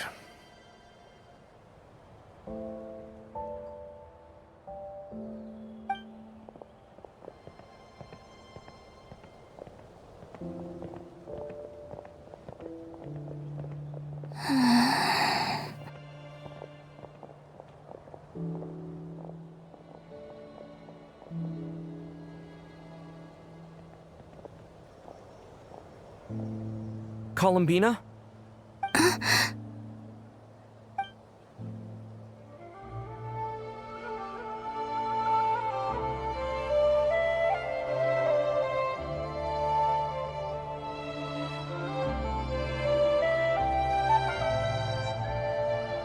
Traveler? Let's go! This is no time to be spacing out!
Going.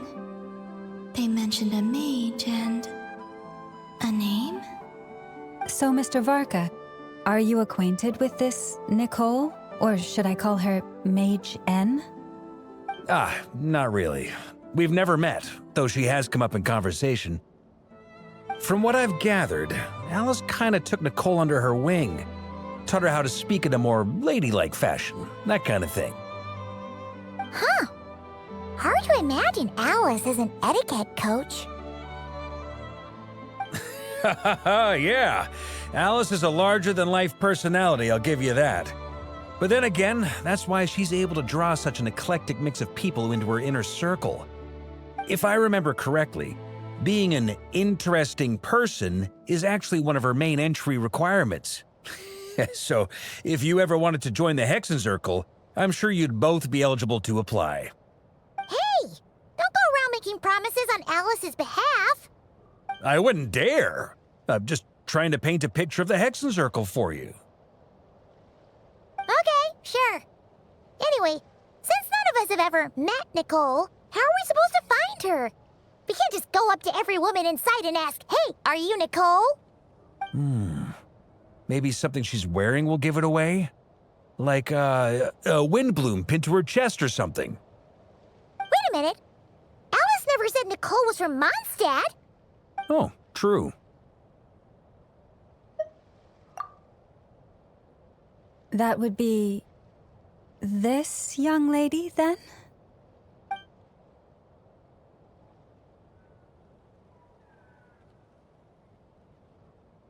Hey there!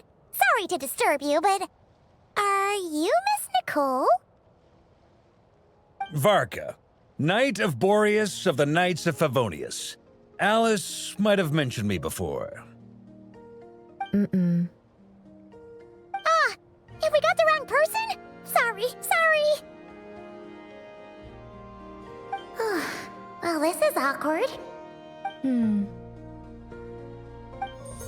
When I shook my head, I meant, no, Alice hasn't mentioned you before. Huh? Where is this voice coming from? My apologies. For certain reasons, I am unable to speak. This is the only way I can communicate with you. It might take some getting used to, but I hope you can understand. Hey, it's fine. I'm more shocked by the fact that Alice never speaks about me. I mean, As for you two, we have crossed paths twice before, but it is nonetheless a pleasure to finally meet you. It's really you! Thanks for all your guidance in the past. You're quite welcome. This time, things are different. We have reached the unwritten pages of the story. You might say that we stand at the crossroads of fate.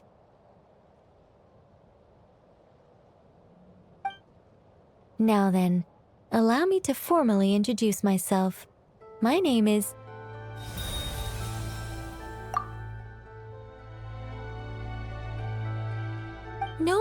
No, stop!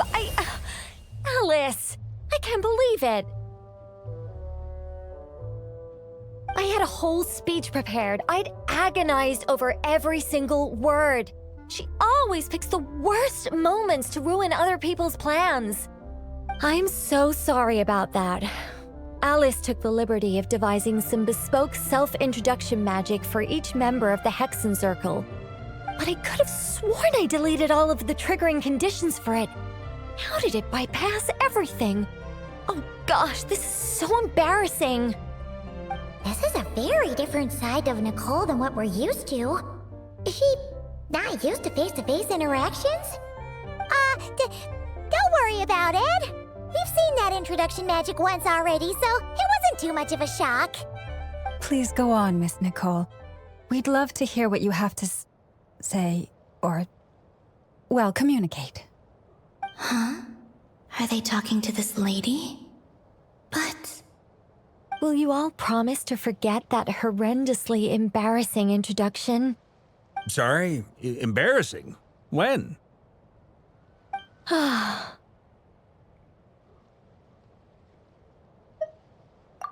Yes, my name is Nicole, and I am one of a very few angels who have retained both their preferred form and their power.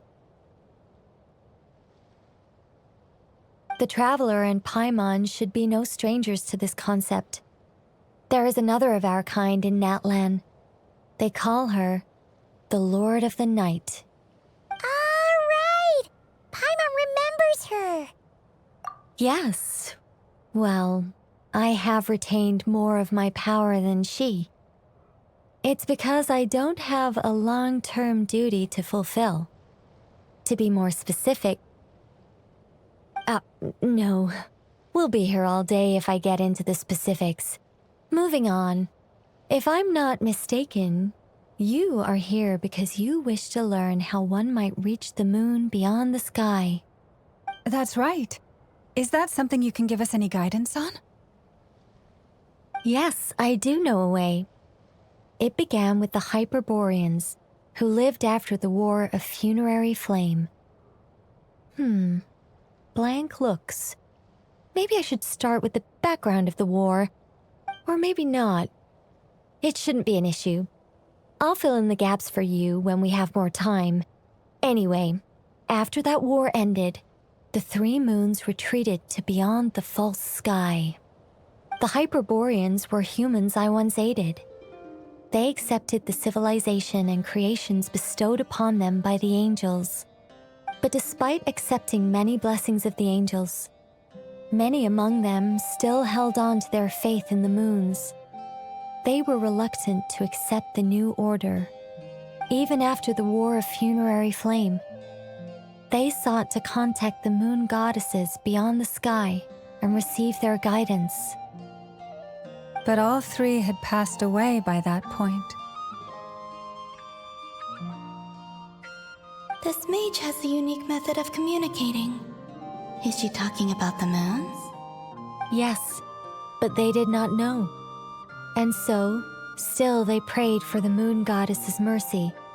After building titanic structures that consumed vast amounts of Kuvaki, at last they glimpsed the moons and heard their voices. But of course, they were gravely disappointed, for it was then that they realized the 3 moon goddesses were dead. Oh, that's such a sad story. It is.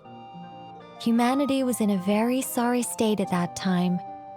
The angels who had once aided them were gone, and the War of Funerary Flames had left them homeless and destitute. Just a second, I gotta ask. How relevant is all this history to the task at hand? Well, I mean, it's... Okay, it seems we've drifted into irrelevant narrative waters. It's been a while since I've had the chance to speak inside someone's head. As soon as I got started, I lost control and the words just flowed out like a waterfall. What I'm trying to say is... Right, yes, that's it. The relevant part is the ritual created by the Hyperboreans. The fact that they bypassed the false sky and saw the true moons implies that they successfully built a connection between Teyvat and the outside world. Which means, with enough Kuvaki and a sufficiently stable connection, it should be feasible to send one person over the border. Okay, so they built some kind of portal? Oh, yes. A portal. Yes. Is something wrong?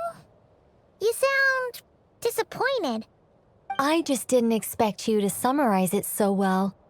It turns out I could have said all that in one word, if only I'd managed to think of it. No, please, it's fine. This is invaluable knowledge. I'll be sure to record and preserve everything in writing. Oh, really? Well, in that case, I suppose I could backtrack and add some more detail. I did gloss over a few things so far. Whoa, time out. Let's summarize what we've got first. The Hyperboreans were the last ones to use this method, right? So we somehow need to find whatever structure they built and make sure there's enough Kuvaki to power it up. Luckily, we have the moon marrow of both the eternal and iridescent moons, so we're all good for Kuvaki. Which means the key issue we need to focus on is finding the place. Am I right so far? Yes. Although I expect the structure is long gone by now. That said, what if we could take advantage of the phantoms to travel back to a time when it still existed? Well, travel back isn't quite accurate. It's more like we'd be creating a handshake between 2 points in space-time. We wouldn't even have to pick a time when it still existed. It could just be a time when it still appeared in phantom form via projection, or we could project our own phantoms, fold them together, and... You look lost. Was that too hard to follow? Yeah, things got a little, technical there. Paimon's brain is reaching capacity. All right. Let me think about how to put this more simply. Okay, got it. Over the next few days, I'll search for phantoms that we can use. Once I find one that meets the criteria, I'll let you know and we'll regroup. By completing certain rituals, specific individuals will be able to enter the Phantom and make it to the Hyperborean structure. If everything checks out and it looks feasible, we'll just need to wait for Moon Prayer Night, and we can send the Moon Goddess back home. I'm really skimping on the detail here. Is this making any sense at all? I think so. For now, we'll just wait to hear from you. Yes. Basically, yes. Great. Counting on you. In the meantime, we'll focus on finding the Moon Goddess's name.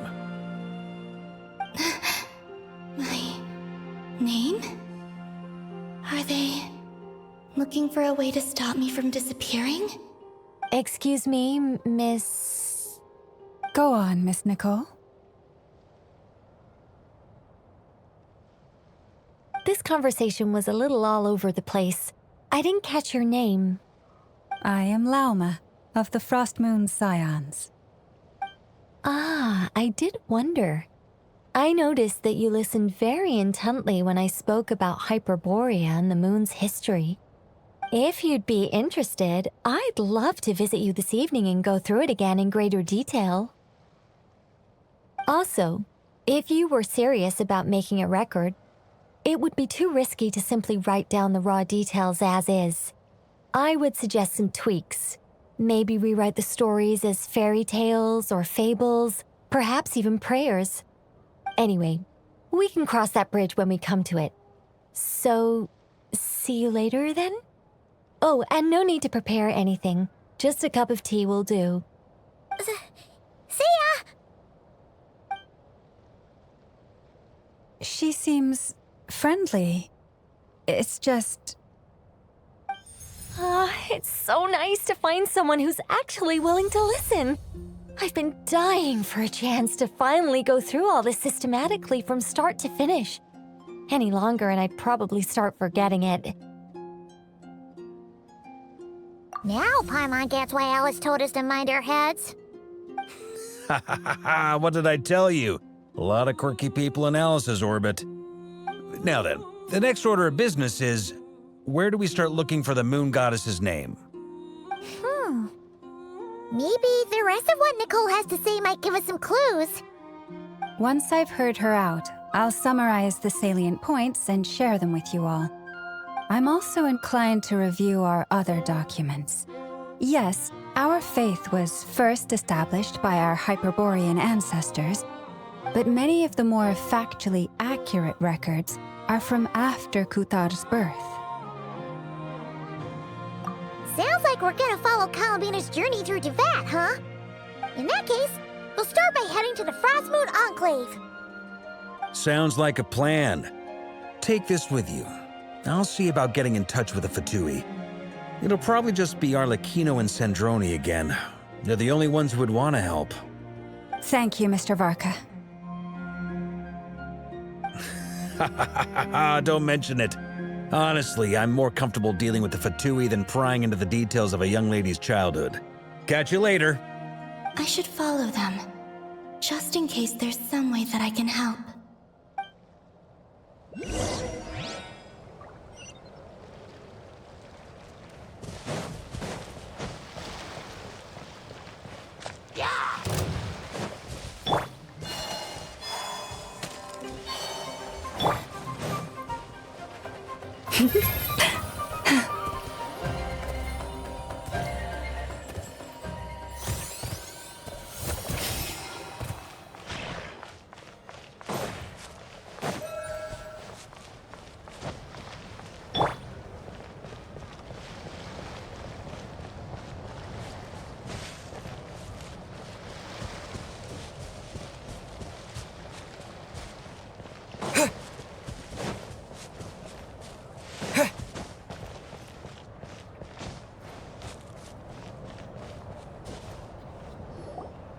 A while ago, I took the time to organize all documents in our possession that pertain to Kutar.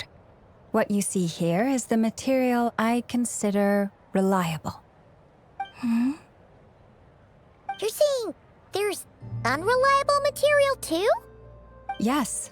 Most of the information we have was transmitted through an oral tradition. Inevitably, some of her stories were mythologized and deified over the years through countless retellings.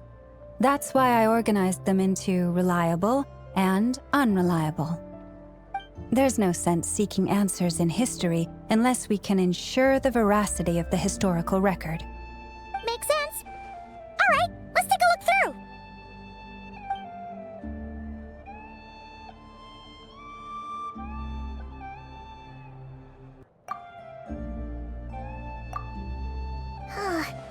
Almost all these records refer to Kutar instead of Columbina. Although neither of those is her real name. Paimon's not sure what point she's trying to make. What we can gather from these records is that the Frostmoon Scions worshipped her as a god, placing impossible expectations upon her. I cannot fault them for their earnest faith, but for all their devotion, worshipping her day in, day out changed nothing. I imagine that none of it resonated with Columbina. It wouldn't surprise me if, even back then, she had already begun to reject the name Kutar and everything it represented. Lama speaks the truth. When I heard them call upon Kutar with hope and expectation in their voices, they may as well have been calling upon somebody else.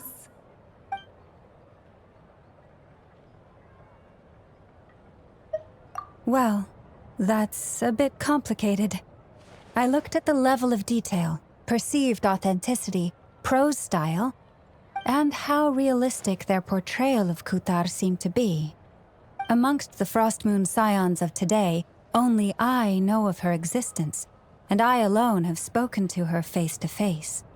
As such, I know that there are certain things she simply would never do. That being said, I have sensed some changes in her lately. Changes? Me? Seems like this is getting us nowhere.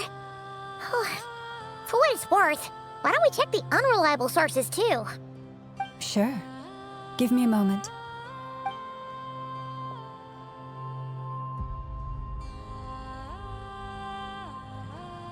Exerting but a fraction of her divine might, Kutar sheared a great mass from the snow-capped mountain and cast it into the sea, upon whose surface shone the mirror image of the moon. Thus was formed the island of Hisi. Yeah, right. That doesn't even begin to pass the sniff test. The 3 moons are naught but lies through and through. Only one moon has ever shone for us, and Kutar is her name. The vast majority of ancient texts are filled with fanciful tales like these. I trust you understand my criteria a little better now. Kutar did not speak, merely gazing into the distance in silence. And where her gaze landed, this was her prophecy. Clearly, whoever wrote this text never even met Kutar. Otherwise, they'd know that her eyes are always closed. What about you, Traveler? What are you reading? Come on, let Paimon see. The child wished to build a wooden nest with which to shield a fledgling bird from the cold. But being so young and lacking in strength, the child could not snap the branches from the trees.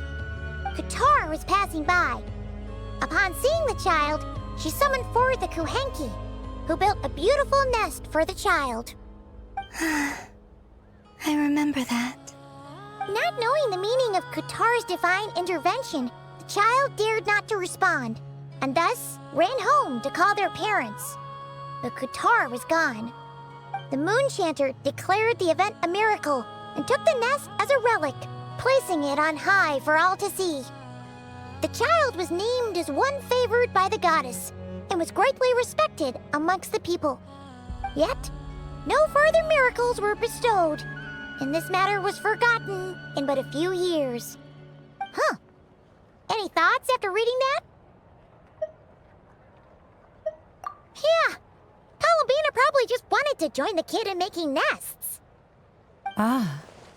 I'd originally considered this a fabrication, because Kutar did not perform any similar actions in subsequent records. But now that I think about it, it does seem like something Columbina would do. It's just that... She didn't know how other people would interpret her actions. She was probably worried about making things difficult for people. And so, she gradually stopped joining in. Yes. Oh, that's so sad.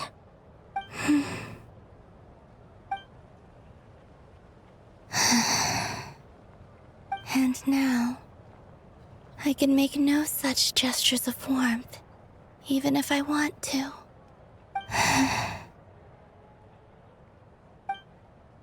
Still no name.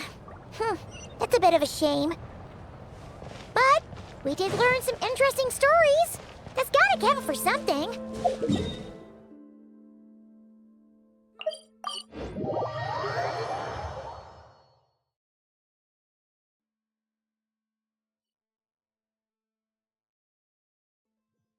Varka said he was gonna set up a meeting with Arlecchino and Sandrone, right? Let's go back to Nasha Town and see how he's doing.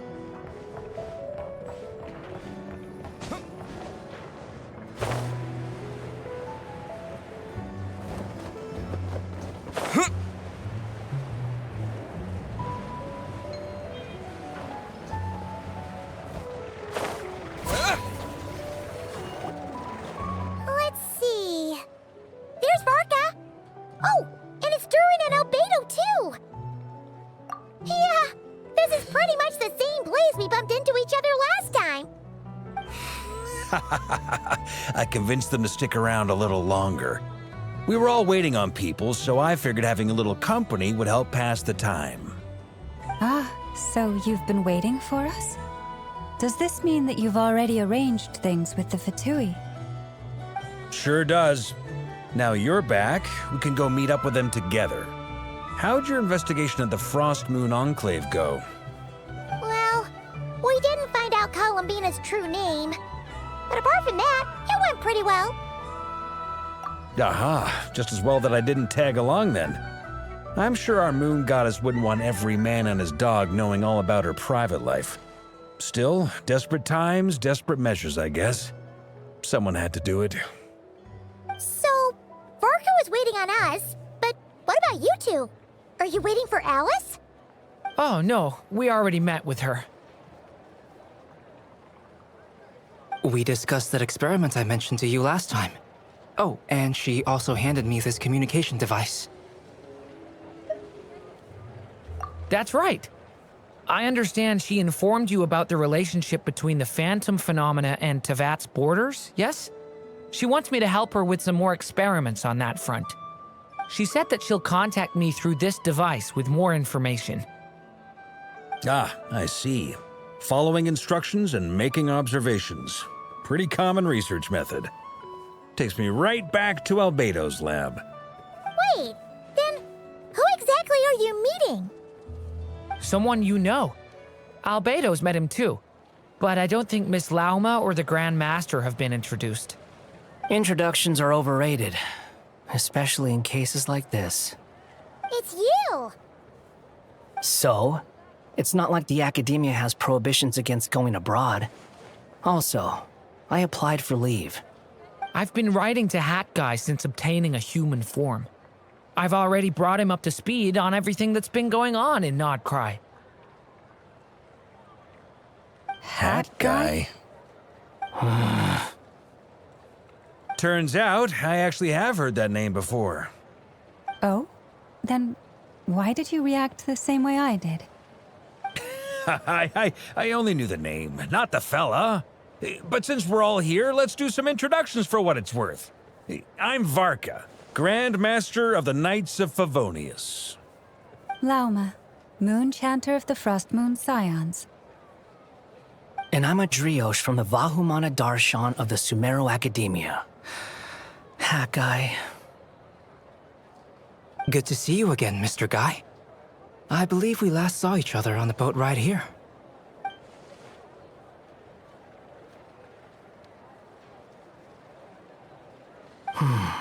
Mind you, the only reason I came here is because there's someone I want to look into.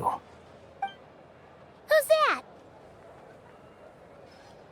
The Doctor, also known as Dottore, second of the Fatui Harbingers.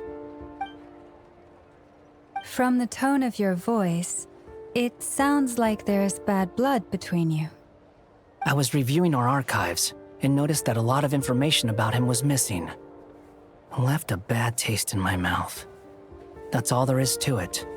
Dottore, or Zondik, as he was then known, once studied at the Academia, but he got kicked out before he could graduate. So the Harbinger's #2 man is a college dropout? How embarrassing for them. Last we heard, he was planning something. We actually heard that a few times before, even coming to Nod Krai, but we haven't seen a trace of him since we got here. He only appears when something interests him. For all we know, he might have left already. But the fact he did something here at all is worth noting. It'll fill a couple extra lines in his file. Why does it sound less like a file you're writing and more like a criminal record? Anyway, we were just about to meet 2 of the other Harbingers. Want to come along? You might learn a thing or 2 about him there. Sure. Even though they're Harbingers, well, they're old acquaintances of ours, so, you know, when you talk to them, try to be... I got it. The Frost Moon Scion's relations with the Fatui remain tense. Forgive me if I do not attend. In that case, we'll continue assisting Miss Alice with her experiments. Good stuff. Everyone's having a fruitful time. All right, we better get going. I'll lead the way.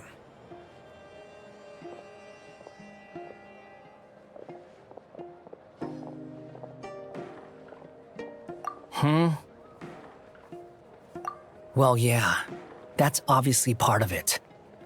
But I'm not the only one who has a score to settle with him. Neither you, nor Lesser Lord Kusanali, nor I want to see him meddling with things again. What's the hurry? Don't worry. Pigeons always know which way home is.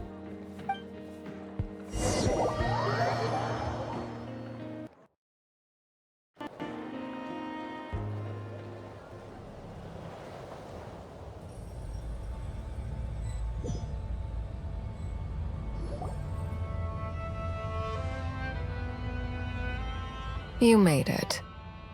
Who is this? A scholar from Sumeru. They call him Hat Guy. He's an old friend of the Travelers. Wait, this is the Academia representative you wrote about? He doesn't exactly look the part. I believe this will prove my identity. You'll notice it bears the seal of the Sanctuary of Surasthana. Well, what do you know? So it does. All right then. My mistake. It's fine. I expected as much. What? So as I mentioned in my letter, the Academia's got its eyes on Dottore. But this matter remains top secret. Apart from those assisting in the investigation, the fewer people who know, the better. If anyone asks, I'm here in Nod Krai to pursue my personal academic interests. Gotta say, Varka, you did pretty well to keep all this under wraps for so long. Sounds like you got in touch with the Academia about this way back. You flatter me. Where do I even start? Remember that time we fought Rerir at Star Sand Shoal? He sure let me have it then, didn't he? I'll bet Dottore had that all sketched out, with me as his convenient little pawn. He could not care less about us if he tried, but hey! The feeling's mutual. Does Dottore really strike you as the sort who values his relationships with his colleagues? Fair point. Definitely not. Which is why I always keep my guard up whenever he starts making suspicious moves. To that extent, our motivations align. On top of which, I consider you trustworthy people. Now, back on topic.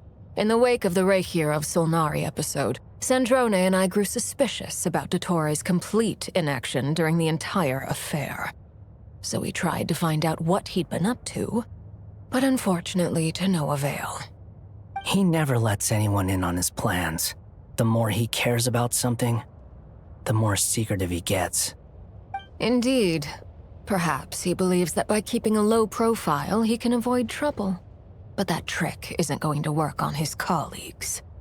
Yeah, I mean, he's been researching the ancient moon's remnants, and he's been trying to get his paws on the moon marrows. Only an idiot would believe he doesn't have something more planned. With this in mind, I returned to Snezhnaya and relayed my thoughts to Her Majesty the Tsaritsa, entreating her to have him recalled. That's pretty direct. Did the Tsaritsa agree? Yes. I made it abundantly clear that the Fatui's business in Nod Krai is almost concluded, and we do not need 3 harbingers in this territory. Her Majesty concurred. Accordingly, Dottore has returned at her orders. I imagine he is continuing with experiments, which no one besides he would ever have any interest in. Common sense might mean nothing to him, but he's not stupid. He knows that no good can come from opposing the Tsaritsa. Smarts alone won't get him all the way. He needs the Rooster's resources and Regrator's Mora, both of which the Tsaritsa can strip from him by waggling a finger. But doesn't he have a track record of publicly following orders while going against them in private? He probably has it down to a fine art by now. Wouldn't put it past him. We worked together on a research project once. Only briefly, but it was enough to show me that we're fundamentally different people. He has no interest in doing things methodically, stage by stage. His thoughts jump all over the place, and the moment his curiosity is satisfied, or he gets the results he wants, he disappears. The only similarity we share is that, once we set our minds on doing something, we will see it done. Whatever it takes. Well, we definitely saw some of that in your battle with Rerir. You got so competitive. Ugh, do not remind me. Then I believe we all concur. Dottore will not simply give up. Fantastic. Now this is turning into a whole day of unpleasant memories. Ugh. Are you talking about the moon marrow stuff? He also strikes me as the kind of person to disregard experimental regulations, ruin all the equipment, and go way over budget. Then leave the first person he can find to deal with the fallout. Exactly. This one time, he was running some high-temperature experiment and the substance exploded. But does he care? No.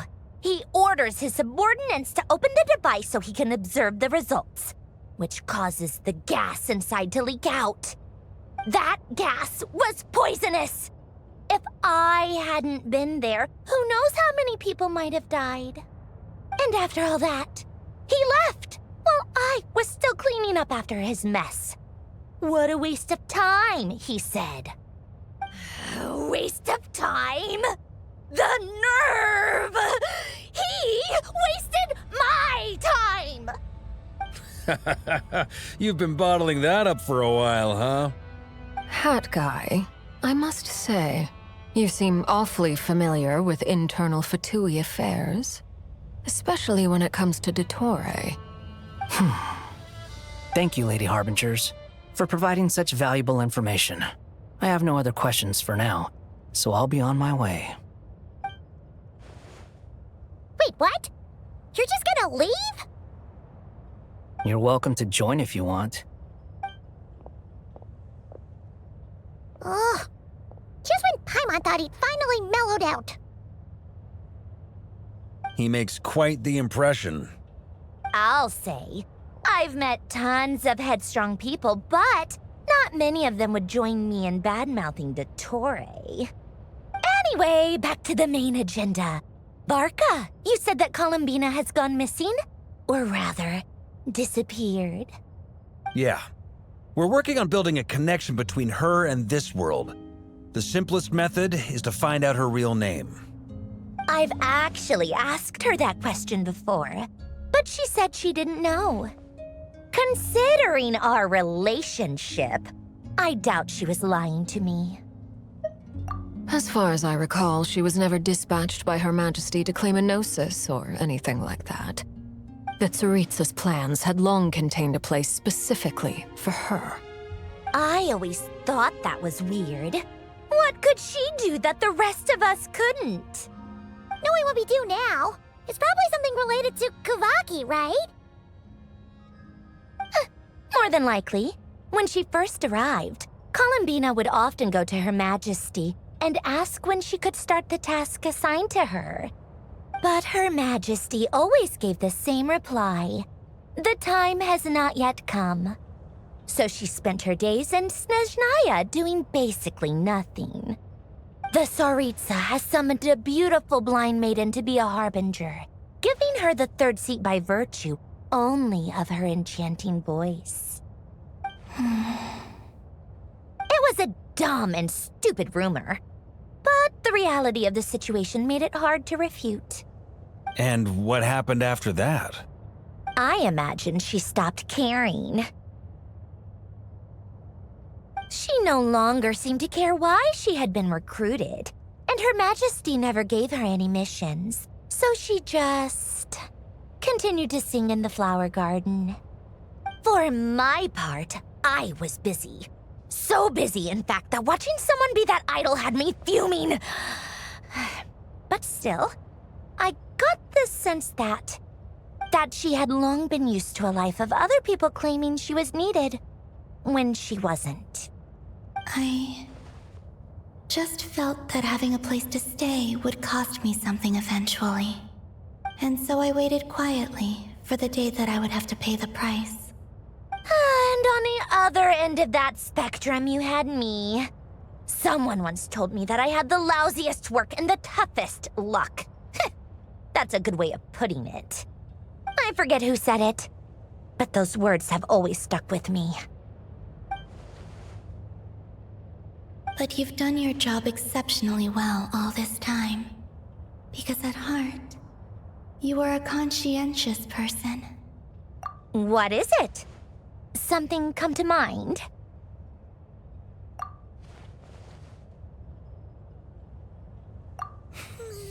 That makes sense.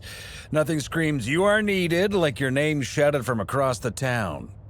Well, good luck with it. But if you ask me, Columbina is still the most shoutable name. I'm just so used to it now, after all the arguments we've had. I can't be bothered trying to remember another name for her. Nor I. Sandrone. Harlequino.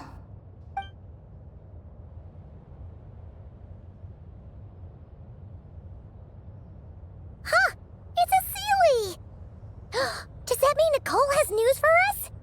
Ladies, I thank you for your hospitality. If the chance ever comes up, I definitely owe you both a drink sometime. I'm sure it will. You can make your own way out.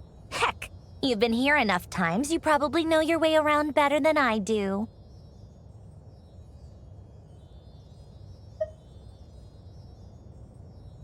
Okay, time to do what adventurers do best.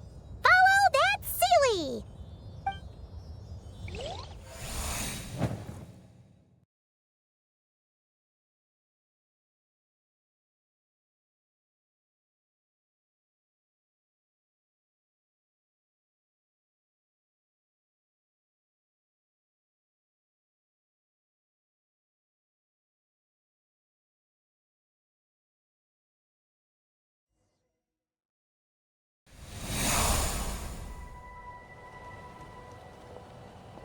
Here you are.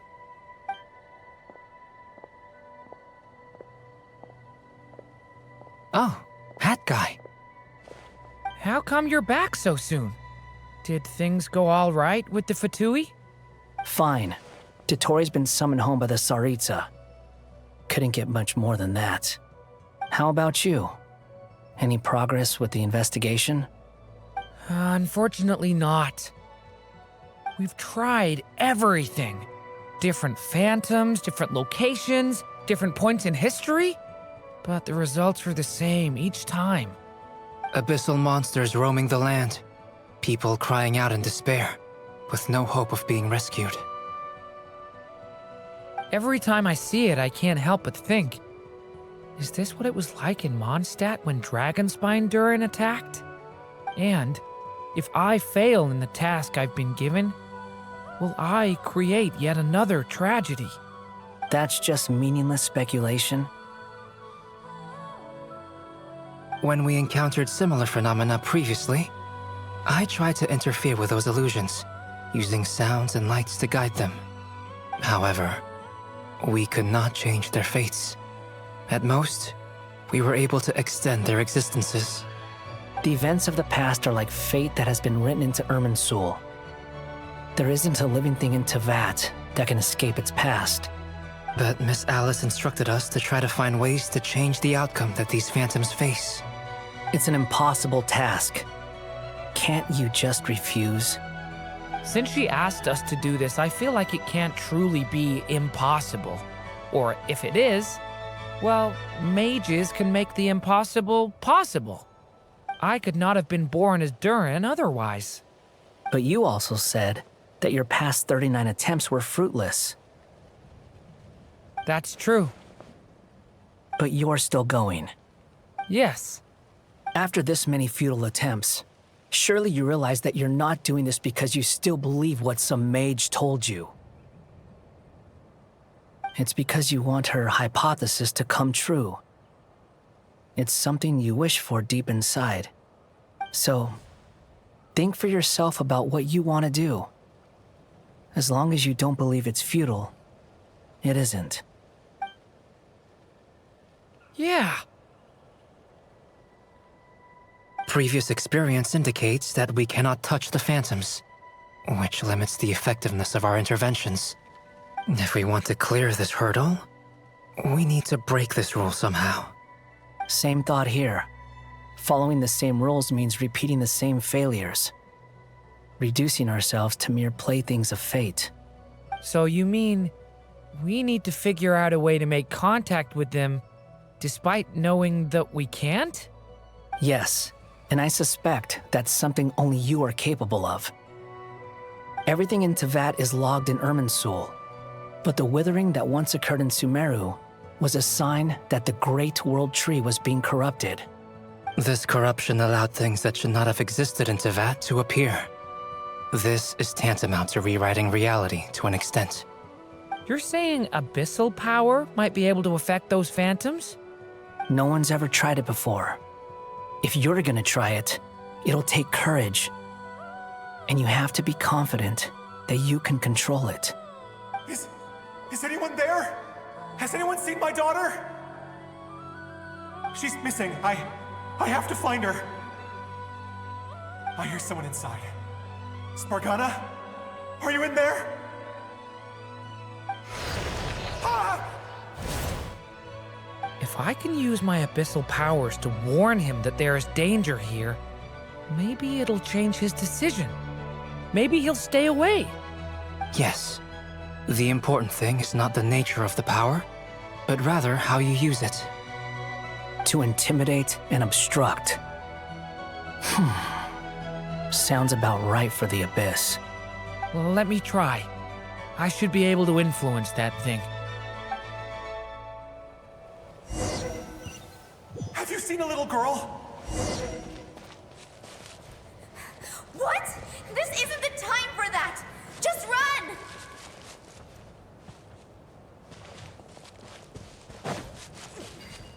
Where are all these monsters? I hear someone inside. Spargana? Are you in there?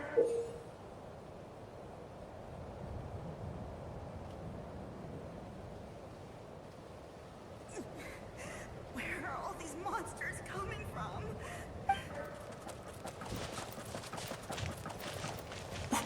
What is this?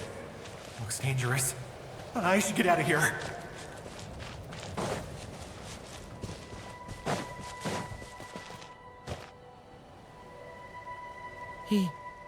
He really left. Ha! We did it! Don't celebrate too soon. Follow him. See what he does next.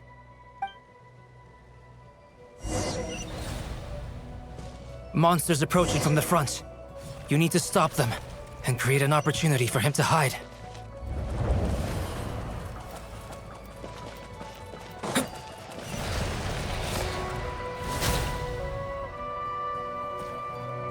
Help me!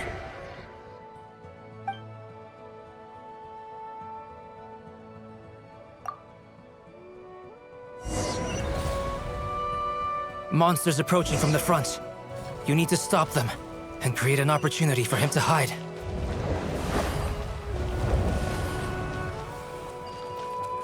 No! There's a monster ahead!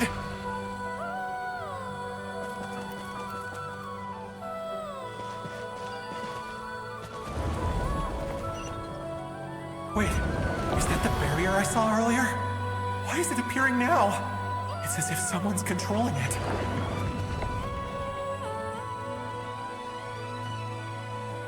The monster's gone.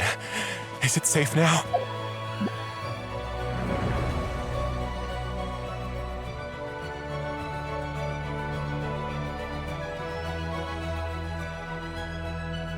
The barrier's gone too. How odd. Anyway, I guess I'll keep going.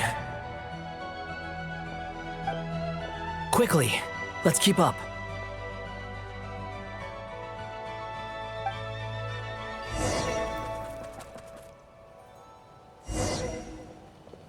Wait, there was someone else here? Don't go any further. We've got anti-monster traps laid out everywhere. But my daughter must just be up ahead. I have to go. This way's blocked.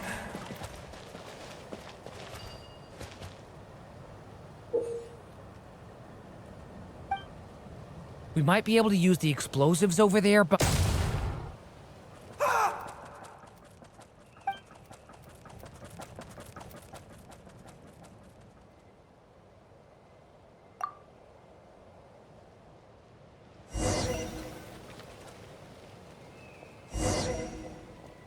Wait, there was someone else here? Don't go any further. We've got anti-monster traps laid out everywhere. But my daughter must just be up ahead. I have to go. This way's blocked.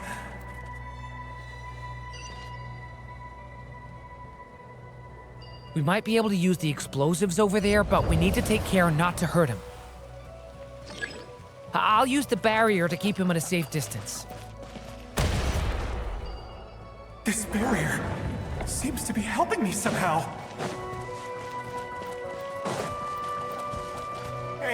Hey, wake up! Oh, no good.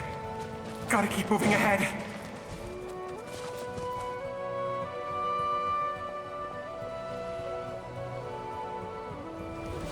So many monsters! There's still a chance, Durin. Use the traps.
This is a new development. I've never seen this happen before. We might just be able to save this person.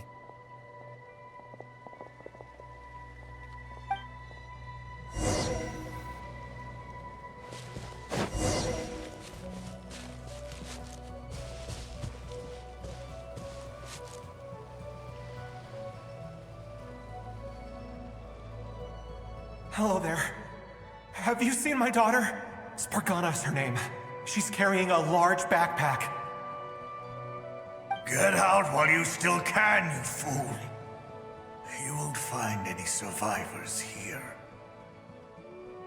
But I can't just leave her here. She must be so scared right now. Sorry. Wish I could help, but I haven't seen her. You'll just have to keep looking. Okay, thank you. If I do find her, I'll get her to shelter and come back for you. Don't bother. I've got nowhere left to go.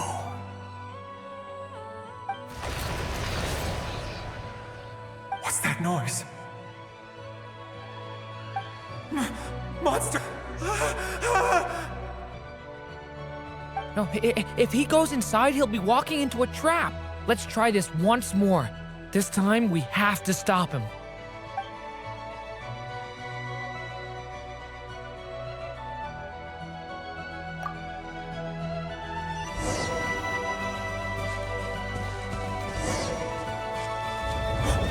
Why?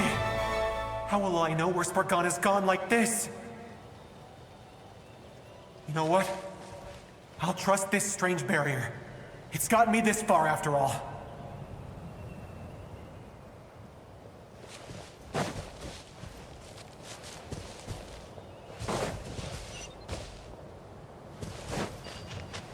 What?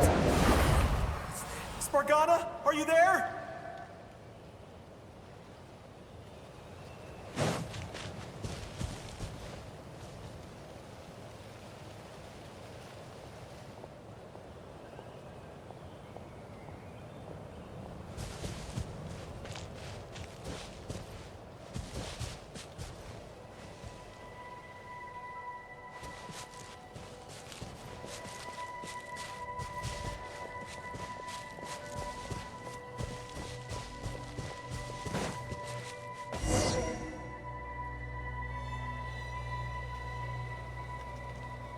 Huh? That looks like one of my daughter's books! Oh, thank you. Thank you! Yes, it's one of hers for sure. That's her name on it right there. She left her backpack here.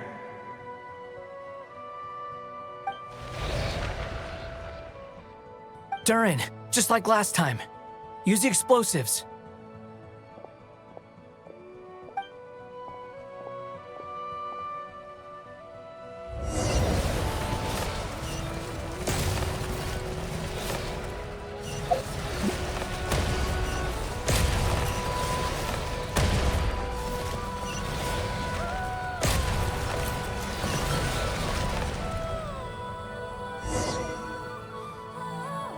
It won't work. There's not enough left. If he makes it in, he'll die. But then, this clue could be the key to him finding his daughter. It might not be the only one. Better he misses that clue than loses his life. I guess so.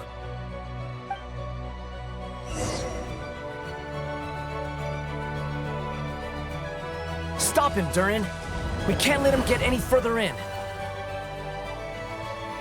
That's my daughter's book! She's passed this way! Why? Why won't you let me go in?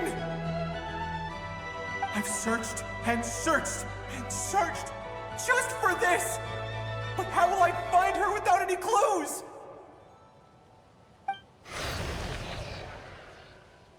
I no longer have anywhere else to go.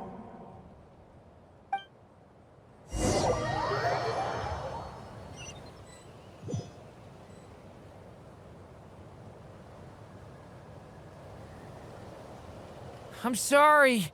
I'm so sorry. He refuses to go anywhere else. Whether he opens this door or not, all that awaits him now is death. We couldn't change his fate. Albedo?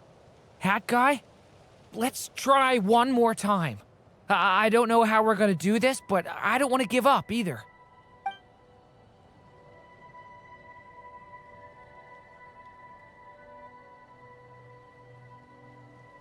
Why am I here?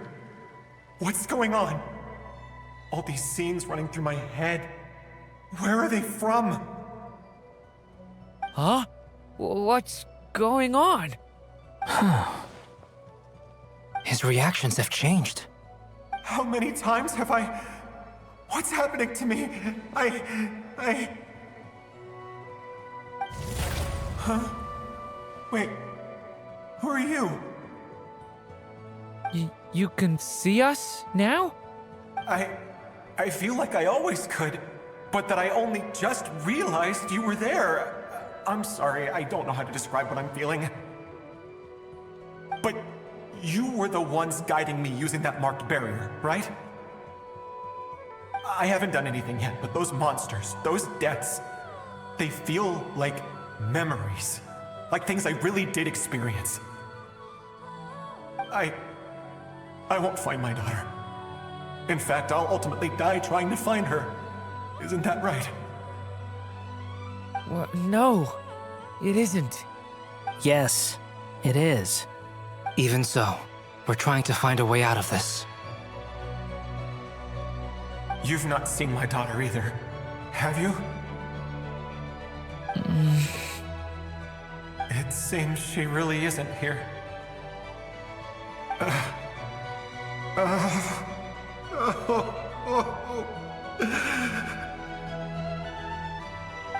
I'm sorry we couldn't help you.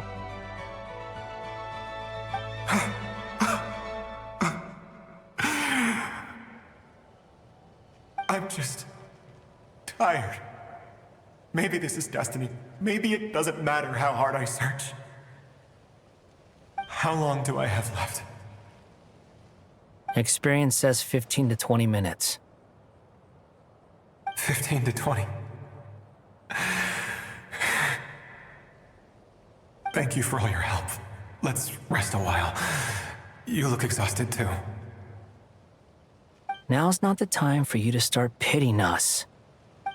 It's not pity. I'm just realizing that I've only got 10 or so minutes left. You know?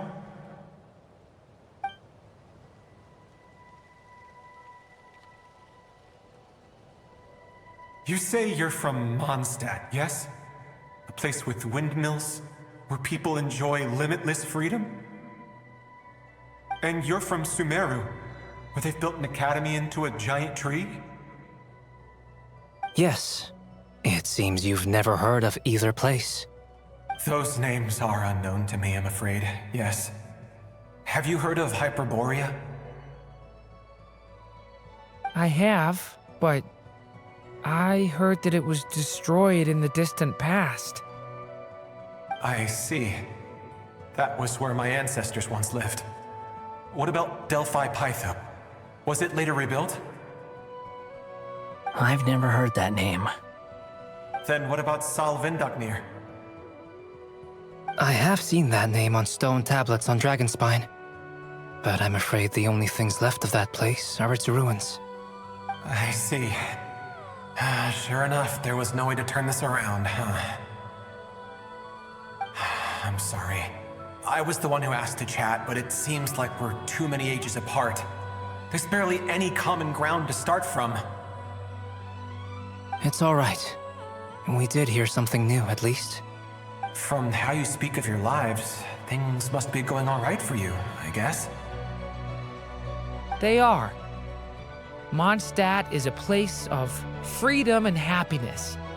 There's a lot of good people in the church and the Knights of Favonius, and even outsiders find that it's an easy place to feel at home.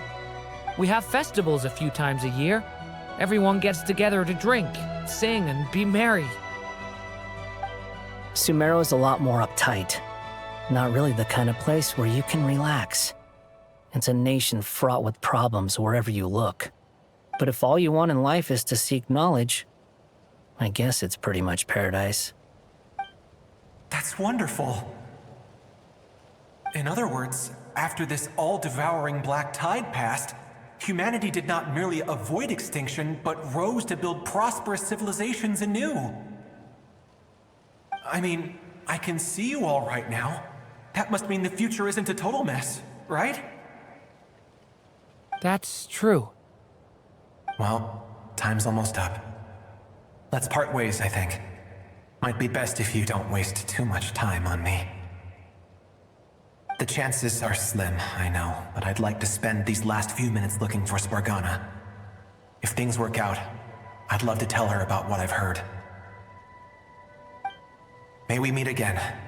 Well, or not, most probably. In that case, may your wishes come true.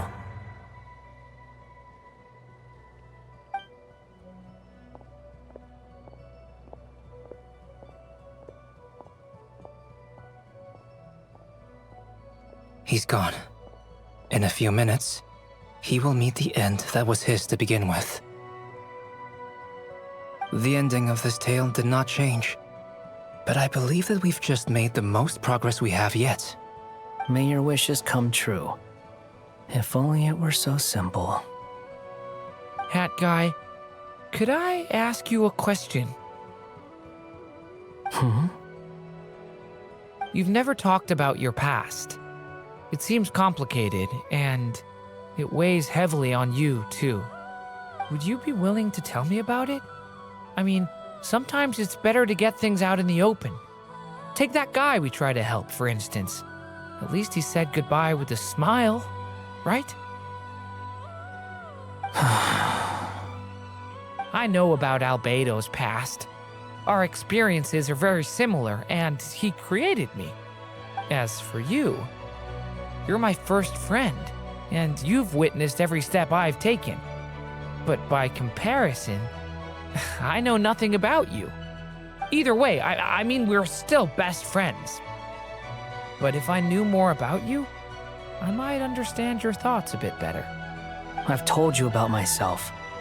I'm a student at the academia. And what did you do before that? Prepared for the entrance exam? All right. If you really don't want to talk about it, I won't press you any further. I was a puppet built from the branches of a white tree, using technology left behind by the Conrian schools of mechanical engineering. A white tree?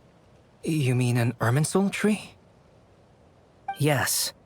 A branch of Irminsul that was once connected to the main tree. So you had a human creator too?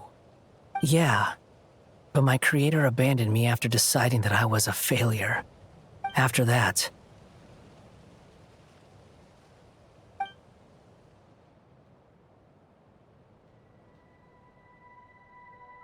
Durin.